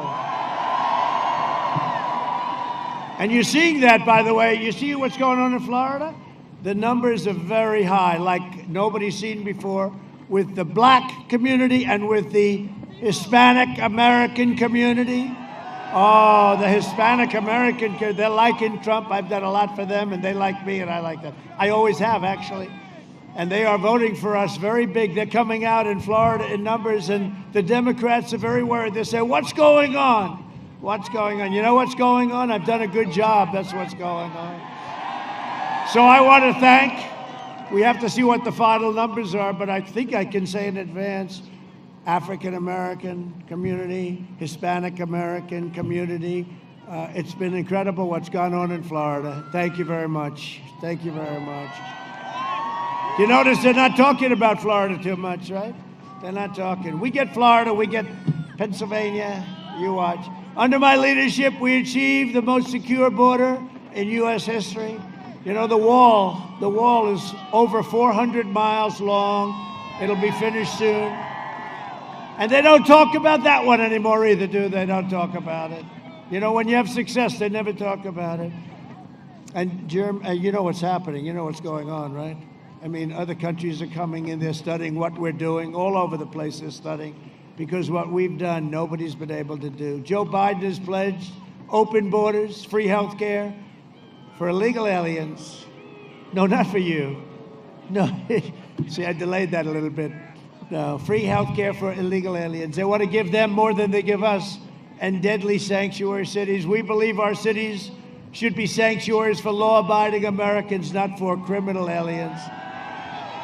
The Biden-Harris plan would increase refugees from terrorist nations by a staggering 700%, flooding into your towns and cities. I am keeping, if it's okay with Pennsylvania, I am keeping radical Islamic terrorists the hell out of our country. Is that okay? You know, I passed a ban early on, and it ultimately got approved by the United States Supreme Court, but I passed a ban because we want people coming into our country that can love us and come in through merit and all sorts of things. We don't want people coming into our country that hate us, can't stand us, and want to do harm to our citizens, okay?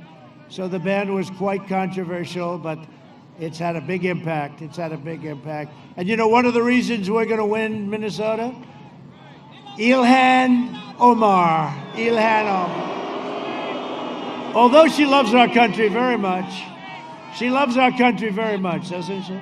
We invested $2.5 trillion in the United States military. We have the finest military, the finest weaponry in the world, all made in the USA, with the envy of Russia and China and North Korea. We have the best equipment in the world, rockets and missiles and submarines and everything that we're building. Nobody's ever seen anything like it. $2.5 trillion made in the USA. We also passed veterans. We passed for our veterans VA choice after 44 years. And VA accountability. Okay, VA account, that's where you say you're fired, get the hell out of here, you're not treating our vets right. I told you, we got the highest rating, the highest approval rating that has ever been given by our vets, 91% approval. Who are the 9%? Oh, they'll find somebody within the 9% to be on television. We obliterated 100% of the ISIS caliphate. We killed the leader of ISIS, al-Baghdadi. We eliminated the world's top terrorist. Soleimani is dead. I recognized the capital of Israel and opened the American embassy in Jerusalem.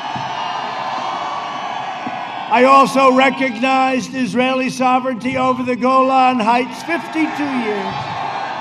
They worked on it for 52 years. And instead of endless war, we are forging peace in the Middle East. Good job he's doing. Good job, my man. A vote for me and the Republican Party is a vote for the American dream. And who was a very distinguished person within the Republican Party? The late, great Abraham Lincoln. Please remember that. He was very presidential. He's the only one I said, maybe I can't be that presidential, but he was very presidential when he wore the hat especially, right? Over the next 4 years, we will make America into the manufacturing superpower of the world, and we will end our reliance on China once and for all. That's already happening. We will hire more police, increase penalties for assaults on law enforcement, and we will ban deadly sanctuary cities. You've got them. You've got them. With God's help, we will defend the right to life, religious liberty, and the right to keep and bear arms. Your Second Amendment is gone if I don't get in. If I don't get in, your Second Amendment, wave goodbye. And I'll be sitting home and I'll be saying, I told the people of Pennsylvania, you better vote for Trump. Now, your Second Amendment is under siege. That's right, we put Amy on. You happy with Amy? Everyone loves Amy. Thank you. You know, we do. They don't talk about that enough. They say it's the most important thing a president can do. So at the end of my first term, I will have approximately 300 federal judges, which is a big percentage of the judiciary, and 3 great Supreme Court justices. That's a lot. Many presidents have gotten to choose none. Hey, whatever happened to packing the court? You know, this guy's running, he never gave an answer. Maybe he's smarter than we think. Whatever happened, he never gave the answer. He never said, he said he was going to tell us. We're running, you know, people are casting votes. You cannot elect somebody that's going to pack the court, and he's going to pack the court. And he didn't give us a list of the radical left judges he wants to put on either. So he got away with it. See, he got away with it. He just did because the press never pressed him, right? See, there's the case. If that were me, I could never, ever get away. He got away with it because the fake news wouldn't press it. He never talked about packing the court, and we're voting right now. He shouldn't get a vote unless he tells you, because you will destroy this country. That's a big thing, packing the court. Can you imagine? But they never picked it up.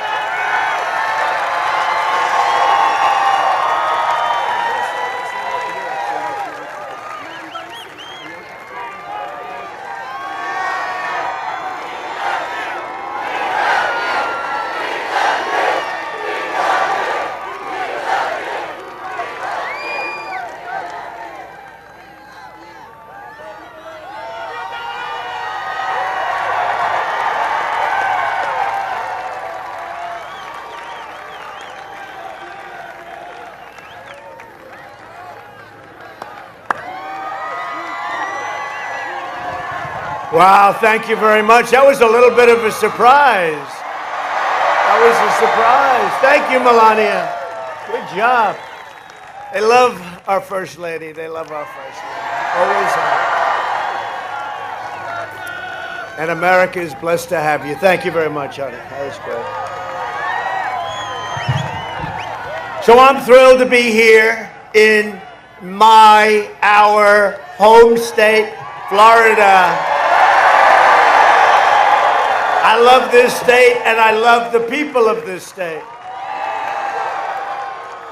And 5 days from now, we are going to win Florida. We are going to win 4 more years in the White House. And we're going on to win a record share of the Hispanic American vote. You see what's happening? Oh, they're very concerned back there. The fake news, they are so concerned. Melania, you don't know too much about them. You've seen enough. But they are very unhappy. You know what's happening, don't you? You see what's happening? We've led Florida every single day. What's going on? This is a terrible thing for them. Actually, it's a good thing for them. They just don't know it. They haven't quite figured that out yet. No, we're doing incredibly in Florida. We're doing incredibly all over. And this isn't based on polls. This is based on fact. This is based on votes that are coming in. But you have to get out and vote. We are creating the greatest red wave in the history of our country. Oh, it's been amazing. We'll talk about it in a little while. I want to get some of the little introductions and introductory things out.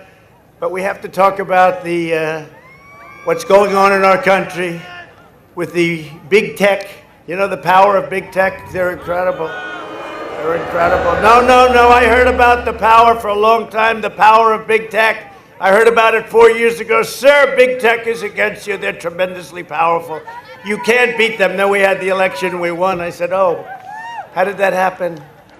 And the fake news media, 94% of the stories about us are negative. Think of it. Think of it. 64% of the stories about Sleepy Joe are positive. How the hell do you have a positive story about this guy? How do you have a positive story about him? This election is a choice between my plan to deliver historic, and you know what this is going to be, right? Historic. This is historic prosperity. Another major tax cut to go along with the biggest tax cut in the history of our country. And record job growth. And Joe Biden's plan is to deliver punishing lockdowns. He's going to lock you down. And Florida's all opened up. You have a great governor. Did he speak too long today or not? No? No, I watched him on the plane. I said, oh, look, there's Ron. You know, they have the little thing in the box. I said, oh, look, there's Ron. He's speaking. He looked like he was up there a long time. No? She said yes. He's a great governor. You have a great governor. He's a great guy.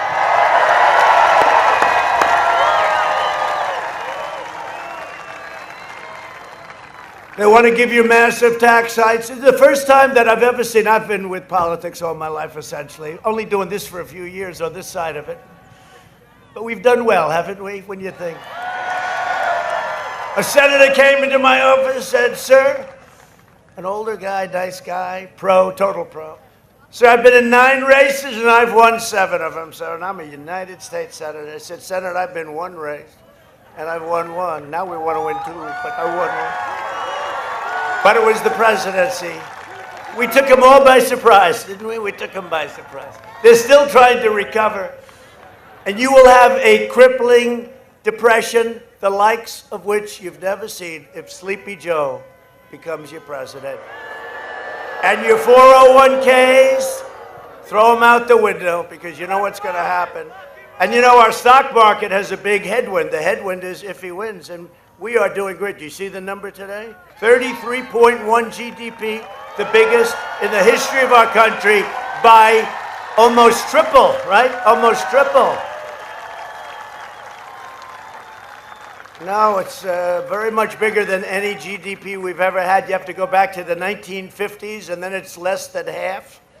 This is the greatest number, 33.1%. If you asked me 2 weeks ago, I would have said, I'll take 12%. 12% would have been very nice. Nobody ever heard of 12%. 33.1. And let me tell you what they're going to do. I never even thought of this one. They won't even talk about it. This is the biggest event in business in 50 years. Nobody's ever seen a number like this. This is bigger than any nation. No nation has a number like that. Other nations right now, look, we were compared to Europe. Germany is doing so well. France is doing so well. Everyone's doing so well. No, they're not doing well. And you take a look at what's going on, and we want the best for them. We're on their team. We want to work with them and everything else. But they're not doing well. They're spiking up big. They're shutting down. They're locking down. I disagree with that because we're never going to lock down again. We locked down. We understood the disease. And now we're open for business. And that's what it is. And that's what it is. This explosive economic growth is 4 times greater than what the experts expected. They expected a number that would be like 7%, 8%. But here's what's going to happen. You're going to go back home, you're going to say, that was incredible. Melania was unbelievable. The governor was incredible. I've never heard anybody speak like that. Trump was okay too, not bad. But we have no choice. We have to vote for Trump because it's between Trump and Sleepy Joe, and anybody beats Sleepy Joe. I could take a couple of these guys. They're friends of mine. They're not good people. They're better than Joe, I will tell you. Now, do you believe what I'm running against? I'm running against the worst candidate in the history of presidential politics. I don't care, win, lose, or draw. This is the worst candidate in the history. He shouldn't be there because Pocahontas kept going instead of getting out. Then it would have been against Bernie, which would have been fine too. You know what? You would have had a more energetic base if we had Bernie. That's one thing. Because I don't know if they have a base. Here's what's happened. He goes for a speech. They're showing you thousands and thousands. Look, as far as all the way back to that building, as far as the eye can see. And Biden is leaving his basement today. He took the lid off. You know what he does? He takes the lid off, runs to the closest part of Delaware, like if he can get a little piece of Pennsylvania. People in Pennsylvania are wise to him. They know all about his no fracking, no fracking, no fracking. Then he gets to Pennsylvania. He learns it's 1 million jobs. And by the way, Pennsylvania, they give us that you can fire up your factories. They give us the energy, and it's inexpensive energy. So he goes to Pennsylvania. All of a sudden he changes. Yes, I have nothing against fracking. And the press doesn't call him out on it, right? And they don't call him out on where's Hunter. They don't call him out, where's Hunter?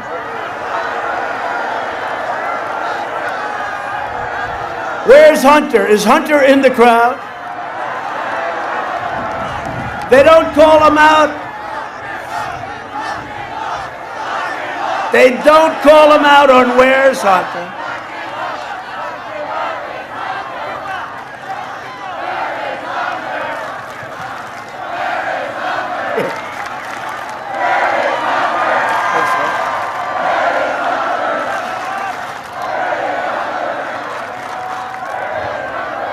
It's crazy. It's crazy. You know, some people said I get a call from all the experts, right? Guys that ran for president 6, 7, 8 times. Never got past the first round, but they're calling me up. Sir, you shouldn't be speaking about Hunter. You shouldn't be saying bad things about Biden because nobody cares. I disagree. You know, maybe that's why I'm here and they're not. But they say, talk about your economic success. Talk about 33.1%, the greatest in history. Now, look, if I do, I mean, how many times can I say it? I'll say it 5 or 6 times during the speech, 33.1. But you look at that, and you look at Tucker Carlson, what he did the other night. Great. And followed up by Sean, and followed up by Laura, and the next day, nothing at all, right? Nothing. Nothing in the New York Times, the fake New York Times. Hey, how about Anonymous? Did we see Anonymous? A low staffer. Anonymous turned out to be a guy. I'm trying to figure out, I don't know who the hell this guy is. So the New York Times said, a senior White House official.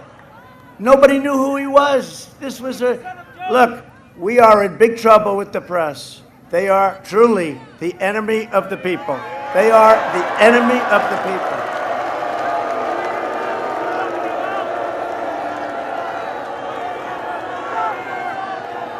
So this guy goes out, this lowlife. Oh, I never saw him. I think he has a picture of me standing there like I do with thousands of people. This lowlife goes out and he writes a book. By the way, when he left, he had nothing but praise for the Trump. Oh, it's incredible, incredible. Then somebody gets him at the New York Times, the fake New York Times, and all of a sudden he becomes nasty. And he writes, and they say, a top White House official. Well, he was a staffer, low, had nothing to do with the White House. He had nothing to do. And he goes in, and you know what? There should be major criminal liability for some scum like this. And you know, for a year, everybody walks into my office, Secretary of State Pompeo. I could name every one of them, all good people. I'm looking at them and saying, I wonder if that could be the one, right? You know. And it turns out to be this lowlife that nobody knows who the hell he is. He had nothing to do with us. I don't think I ever met him, and I might have met him. I think somebody said, he has a picture of me standing someplace. This is a disgrace to our country. It shouldn't happen, and he should be prosecuted. Are you listening to me back in Washington? He should be prosecuted. Along with the New York Times, because it was a story made up, it was fake news made up by the New York Times. And you know who he works for now? CNN. He works for CNN right there. See the camera right there with the light that just went off. It just, see that, honey? That red light just went off. Fake news, CNN, and Anderson Cooper.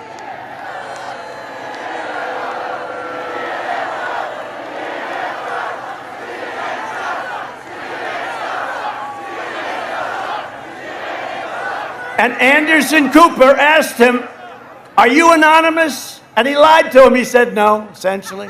Said, no, I'm not. And he works for CNN. I would think CNN would be firing him about, but this is a real lowlife. You know who else he works for? Google. He works for Google.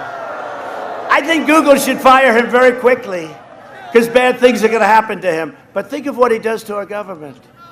right? It's like a horrible, treasonous, horrible thing that you can do this, that you can get away with it. Weekly jobless claims. This is boring, but it's really good. Just hit a 7-month low. In other words, from the beginning of the pandemic, 7 months ago. No, we're going to have next year the best year we've ever had economically. And it's true. Biden is holding back the stock market because, you know, it's an election. Crazy things could happen. Maybe 100% of the people in Florida decide not to vote. You know, you never know. But we have a headwind, so it's gone down a little bit over the last few days because, you know, you're coming close, and it could be. We're going to win this election so big, you watch. You watch. We're going to win it so big. And that's the only reason the market's going down. The market's going down because if he gets in, seriously, you're going to have one of the worst depressions we've ever had. You're going to have, and John Roberts from Fox is back there, and I think he agrees. And John Roberts is very unhappy because he doesn't want his 401k to go down the tubes. Now, John's treated us very fairly. Not perfect. He's not perfect, I will say. But he's been overall pretty good. He's pretty good. So CNN, Google, we got to do something about all of it. New York Times is fake. It's fake. They write so many fake stories. Thanks to our policies, America is experiencing the fastest and biggest recovery. We're having the best recovery anywhere in the world. No other country, small or large, is recovering like us. Think of that. In the past 5 months, we've created a record 11.4 million American jobs, the fastest job growth in the history of our country.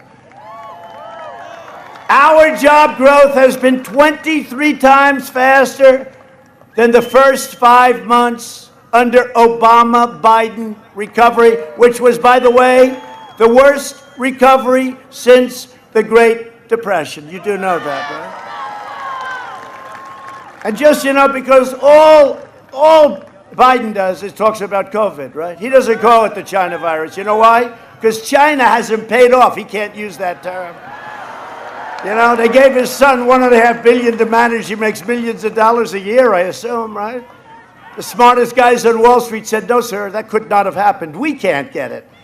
No, it took him about, 10 minutes. He walked in, he walked out with $1.5 billion. Hey, maybe he's not so stupid after all, right? That's the only thing. I thought he was so dumb. Maybe he's not as dumb as we think. He can't, look, he cannot take on China.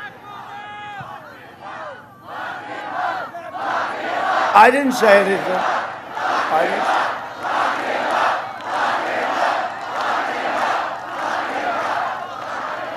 The problem is Biden is the biggest story, no, the second biggest story. The worst was when they spied on my campaign and they got caught.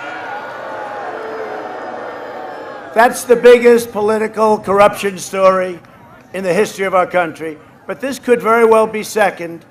And we have what's called the laptop from hell. The laptop from hell. From what I've understood, you only have seen a tiny portion of it. But you know what the press is now doing? They're blaming Russia. It's Russia that did it. Russia's the one that created the laptop. And Russia brought it into that little shop to have it fixed. Russia. I think Russia's looking at us and saying, those people are stone cold crazy. No, it was Russia's fault. They said it loud and clear. It was Russia, Russia, Russia. Aren't we tired of this crap? I saw Schiff the other day, 2 days ago, watermelon. You know, he looks like a watermelon head, right? Remember he lied in the halls of Congress? He read my conversation with the president of Ukraine.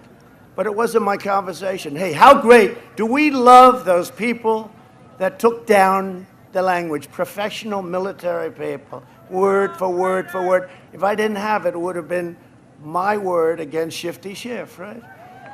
8 times he said quid pro quo. Think of what that means. 8 times you've asked for the same thing. The guy on the other, after the 3rd time, the guy on the other side would say, he's got some serious problems. I don't even know him.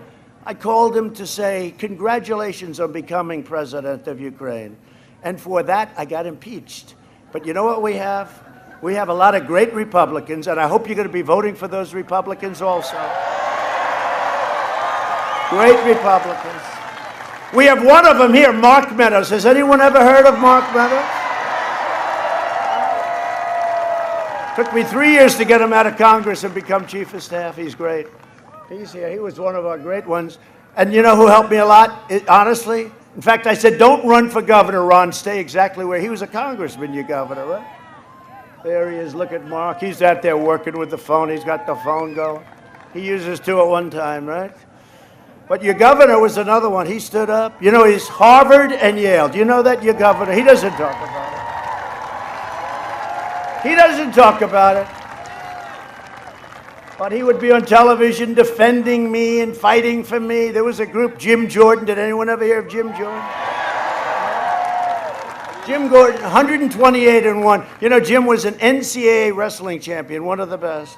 One of the best. He was a great one. He was a great one. And you know, when you win like he won everything. When you win like that, it's also right here. It's muscle, but it's got to be muscle attached to a lot of brain, right? You guys know, the athletes know that. But Jim was great, and but Ron was fantastic. Your governor, he asked me, he said, would you support me for governor? I said, no, not really. I'd rather have you stay right where you are, you know. You're doing a good job of defending me. But think of it, what we had to do, and we got 197-0 in the House. Think of that. 197-0. And then we went to the Senate, and we had 52.5 to a half. You know who the half was, but that's okay. That was the guy that, Sleepy Joe Biden, he couldn't remember his name. Remember, he said the guy from, isn't he, the governor from that place, Utah. I don't know his name. I can't remember his name. It was Romney. Now, Sleepy Joe's a little bit off. Let's face it, Sleepy Joe is shot. And I'm not a fan of his, and he's not a nice guy. Just, you know, I feel better. If he was a nice guy, I couldn't say these things. He's not a nice guy. Now he doesn't remember whether or not he used to be a nice guy. He was never considered smart. He was a touchy-feely guy. You know those guys? Touchy-feely. But not a nice guy, not a smart guy.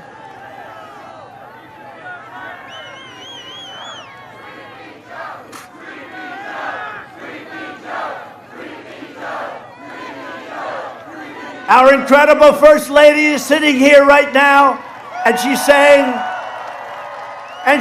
to herself, I wonder if all rallies are like this. Now, most of them are a little bit different, but that's okay. You know why, honey? We're in Florida. This is like home. This is home. Right? This is home. We say it like it is. We say it like it is. We created the greatest economy in history, and now we are doing it again. See all that hat, that beautiful hat? It's Make America Great Again, right? We're going to make a new one. It's Make America Great Again. We did it. Right?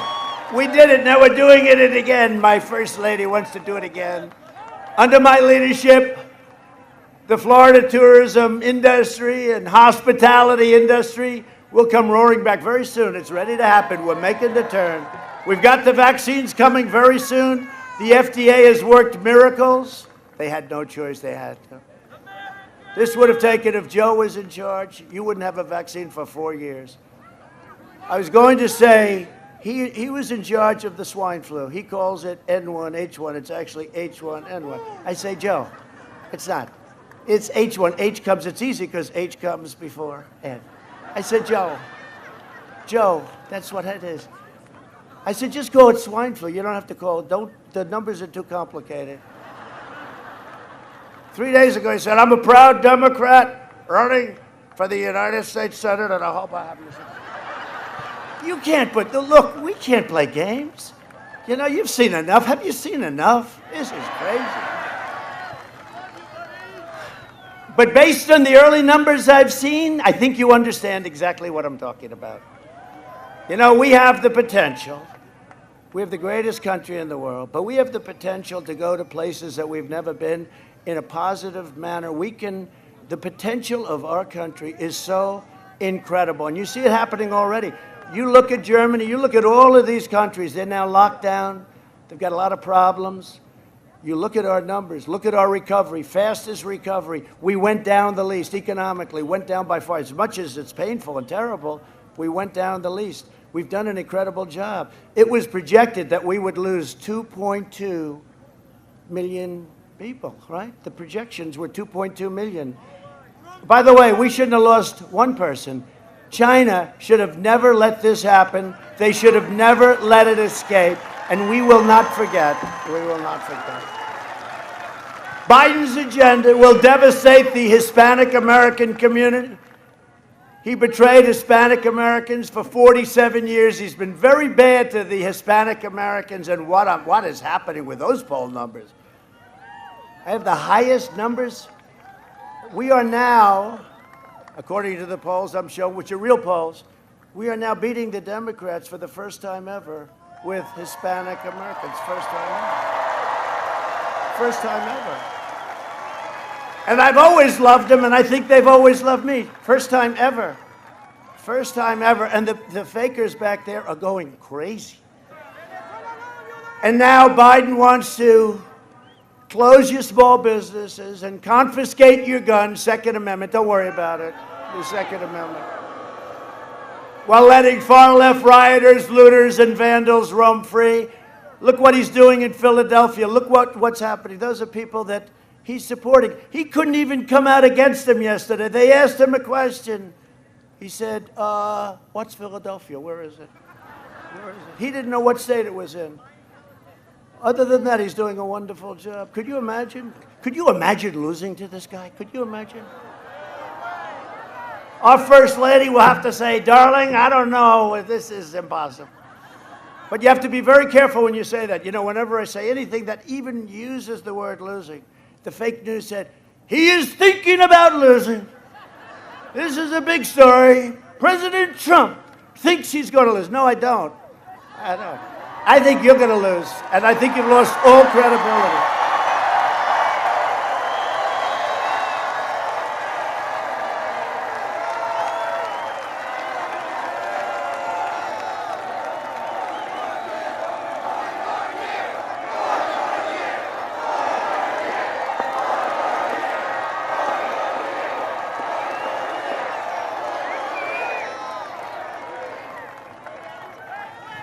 And our elegant First Lady sits and she says, what the hell is happening here?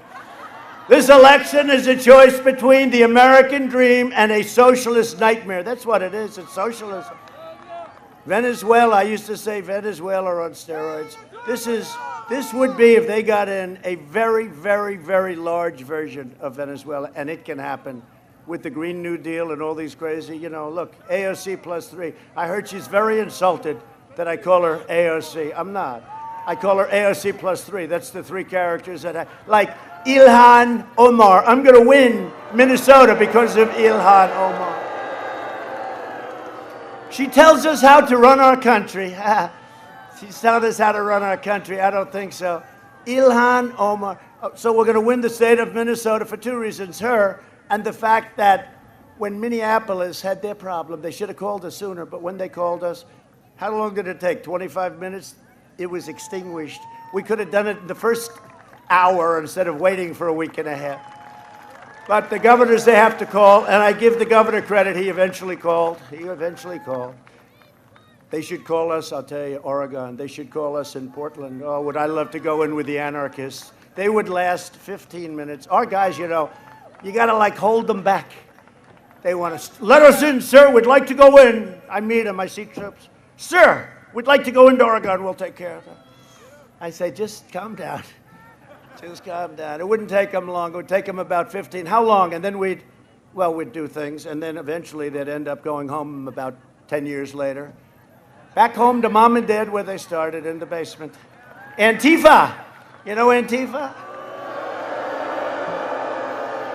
So Biden called it an idea. He said, Antifa's just an idea.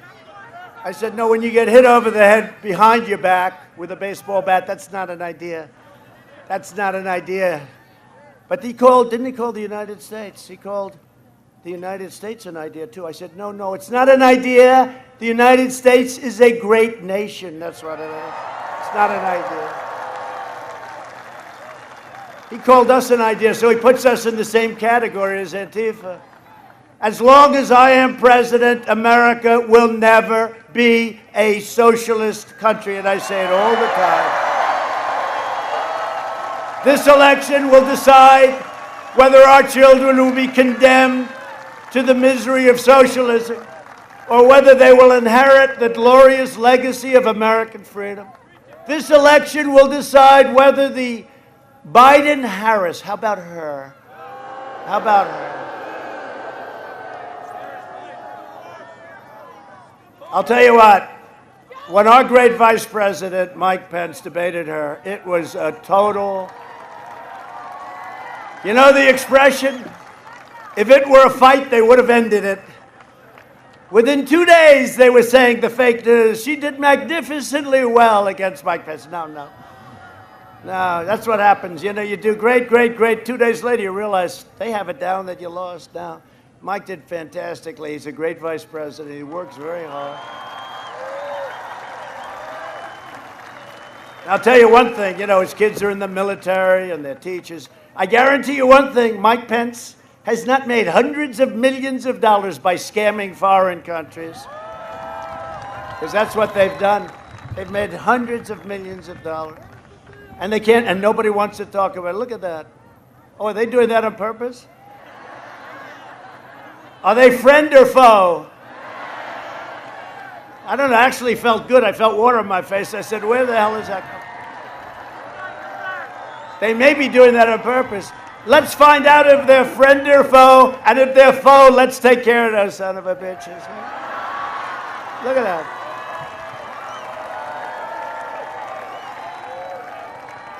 Are you okay? Oh, look, they're hitting the press. That's okay.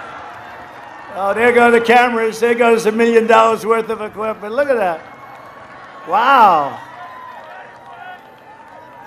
That's cool, actually.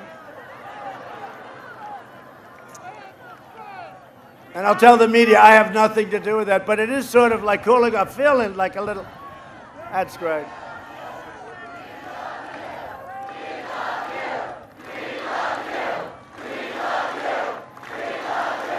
You know, it's amazing. It's amazing. And I say it all the time because we've liked Ronald Reagan. We've liked a lot of, people. Mostly they're stiffs. Mostly. Generally speaking, they don't do the job, right? But we've had good ones like Ronald Reagan. He's the one I think about. But nobody ever chanted. First of all, he'd never get a crowd like this. He'd have 200 or 300 people. There'd be in a ballroom. That was like the norm. Nobody you got to see yesterday. We had 35, 40,000 people. We were in Arizona. Day before, 2 days before, we were in Pennsylvania. We did 3 in Pennsylvania, one bigger than the next, like this. And you know what's common? The love. It's all the same. The love is incredible. Love for our country. It's the love for our country. But there's never been a chant, we love you. I'm watching this guy here. He looks like he could take on anybody in the world. He's a big, strong guy. I don't think he's ever cried in his life before. And I see him wiping away tears. We love you. We love you. This guy, he hasn't cried since he was a baby and probably didn't cry then either. And now he's crying. No, there has never been that chant before, and I appreciate it. And I'll cry. That's why I ended early. I'll cry, except I don't want them to say, your president broke down in tears today. I don't know. That's not cool. We don't want President Xi of China to say, gee, I just saw something that surprises me. We've taken billions and billions of dollars out of China. We gave $28 billion to our farmers, 28 right out of China. I don't want to have. But then the plague came in, right? Then the plague came in. That's sort of everything. We made a great deal with China.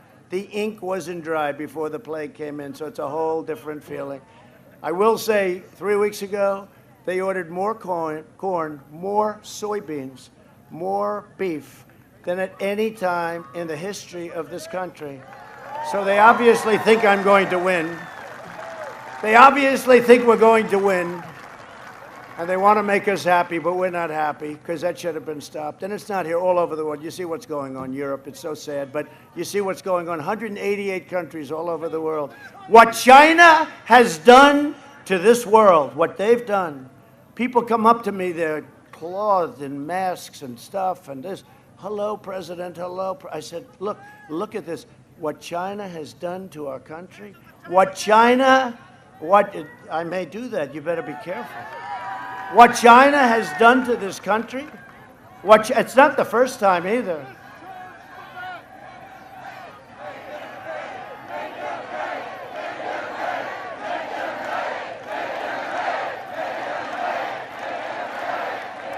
No, they're paying. They're paying. But you can never pay for 200,000 more lives. You can never pay for that. Yeah, we can make them pay plenty. But 210,000 lives. But it would have been 2 million lives. It's incredible the job that we've done and that the American people have done. This could have been 2 million lives. They said 2.2 million lives. No, they're going to pay. We believe in safe streets, secure communities, and we believe in law and order, not like in Philadelphia. And they can't let that happen. They can't let the looters run wild. They can't do it. You can't. You either have law and order or you don't. Philadelphia can't do what they're doing. And they have good police in Philadelphia. They like Trump, I can tell you. I've been endorsed by every law enforcement group. New York's finest. They endorsed me. They've never endorsed a presidential candidate. New York's finest endorsed me. It was a great honor because I grew up with New York's finest. They're incredible people. They're not being allowed to do their job. They've been he cut back $1 billion he took back. And now crime is way up. It's not even the money. They're not being allowed. They're incredible people. Tough as hell, fair. They love our country. They're not being allowed in New York to do our job between the governor and the mayor. They're being just absolutely, and they want to leave. They want to get out. They have plenty of other opportunity. They don't need the danger. It's a dangerous job for all police. But we've been endorsed by New York. We were endorsed by Chicago police. The Chicago police, that's tough. We've been endorsed by all of you sheriffs. You have sheriffs. You have great, tough sheriffs. I know many of them, but the sheriffs, we had a big ceremony 2 months ago in Florida. Ron was there. You were endorsed. We got endorsed by the sheriffs, all law enforcement all over Florida. And I asked Sleepy Joe at the debate, I said, Joe, name one law enforcement agency, just one in the whole country that endorsed you. He couldn't do it, remember? Then Chris Wallace saved him. I had two people I was going against, Chris Wallace and him. Chris was much tougher, actually. Chris was tougher than Joe. And then I said, Joe, say the words law and order. No. Say the words law and order, Joe. Say them. And then Chris Wallace, he doesn't have to do that. Oh, okay, Chris, thanks. Now, I like Chris's father a lot better than I like him, Mike Wallace, the great Mike Wallace. You know, he did me on 60 Minutes. It was one of the few good pieces. You know, he was a tough guy. Chris tries to be like him, but he doesn't have what it takes. But Mike Wallace was a tough, tough guy. And he did me on 60 Minutes, and it was a great piece. He's never recovered from that originally, but he passed away. He was a great guy and a great, great reporter, I'll tell you. And he was a friend of mine. He was a friend of mine. That didn't mean much to Chris. All we want is fairness, right? And I will tell you, Kristen Welker, I thought she was very good. I really do. I thought she shouldn't have been because she was far left. Her family's a supporter of Democrats. Her father's a big supporter of Democrats. She's a supporter of Democrats. Should have been very unfair. I think she went out of her way. And most people say she wasn't really fair to me. But she was because she always gave me 10 seconds. She said, okay. See, Chris should have done that. You have 10 seconds. 10 seconds to me is like an eternity. We did a lot of damage in that 10 seconds, including to get him to admit that he doesn't want oil. He doesn't want oil. I said, Texas and Pennsylvania and Ohio, are you listening? Are you listening? And you'll see they were listening on November 3rd. I'm sorry, you'll have to wait till November 3rd. Texas, Pennsylvania, Ohio, Oklahoma, North Dakota, they're all listening. And you're listening because you don't want your energy prices to go through the roof, right? And Michigan was listening because they want to produce cars and they don't want to spend all that money on energy when they're producing all of those factories that I got to go back to Michigan and go back to Ohio and go back to North Carolina and start brand new. And I'd see Prime Minister Abe of Japan. I'd say, Prime Minister, we're tired of taking your millions of cars. You got to let us have factories. Well, we can't do that. this is a private decision. No, no, it's not. You got to do it. But that is not government. I said, you're a powerful man, Shinzo. He just retired. Unfortunately, he got ill, but he was a great man. He a great prime minister, great guy, too. But I said, Shinzo, you have to do it. I'm sorry. We're not going to take your cars. You got to make them in this country, in our country. And he said, I can't do that, but let me work on it. The following morning, 5 major Japanese companies announced they were coming to America, and they did. I called him up. I said, Shinzo, I know you had nothing to do with it, but thank you anyway. No, they run it tough over in Japan and China and these other places. Tuesday, your vote is going to save our country. Most important election we've ever had. We are going to defeat the Marxists and the socialists and the rioters and the flag burners and the left-wing extremists. We are going to defeat the anarchists. They're anarchists. With your support, we will fight for American workers. We will defend our Second Amendment. Don't worry, it's very safe. If Biden got in, your Second Amendment is gone so fast. You know that. Support our police, protect our borders, expand school choice, so important. Ensure more products are proudly stamped with that beautiful phrase, made in the USA. That's what's going to happen. My plan for America will deliver a safe vaccine. You're going to have it in a few weeks. It's coming very quickly. Great companies, Johnson & Johnson, Moderna, Pfizer, many, many companies. You're going to have it. Seniors will be first in line to get it, and we will make it available to everybody free. It's not your fault. It's not your fault. We're protecting our seniors. You know, if you're a senior and if you have a heart condition, if you have any kind of a certain type, especially diabetes, you're in big trouble if you get hit by the China virus. Big, big trouble. So we're going to make that vaccine. We're going to make it free, and it's coming from great, great firms. Our vaccine will eradicate the virus, and by the way, we have it, but whether we have it or not, it's rounding the turn. It's rounding the turn. Hey, excuse me, I'm sure you didn't hear. Nobody heard this, right? I had it. Did you know that?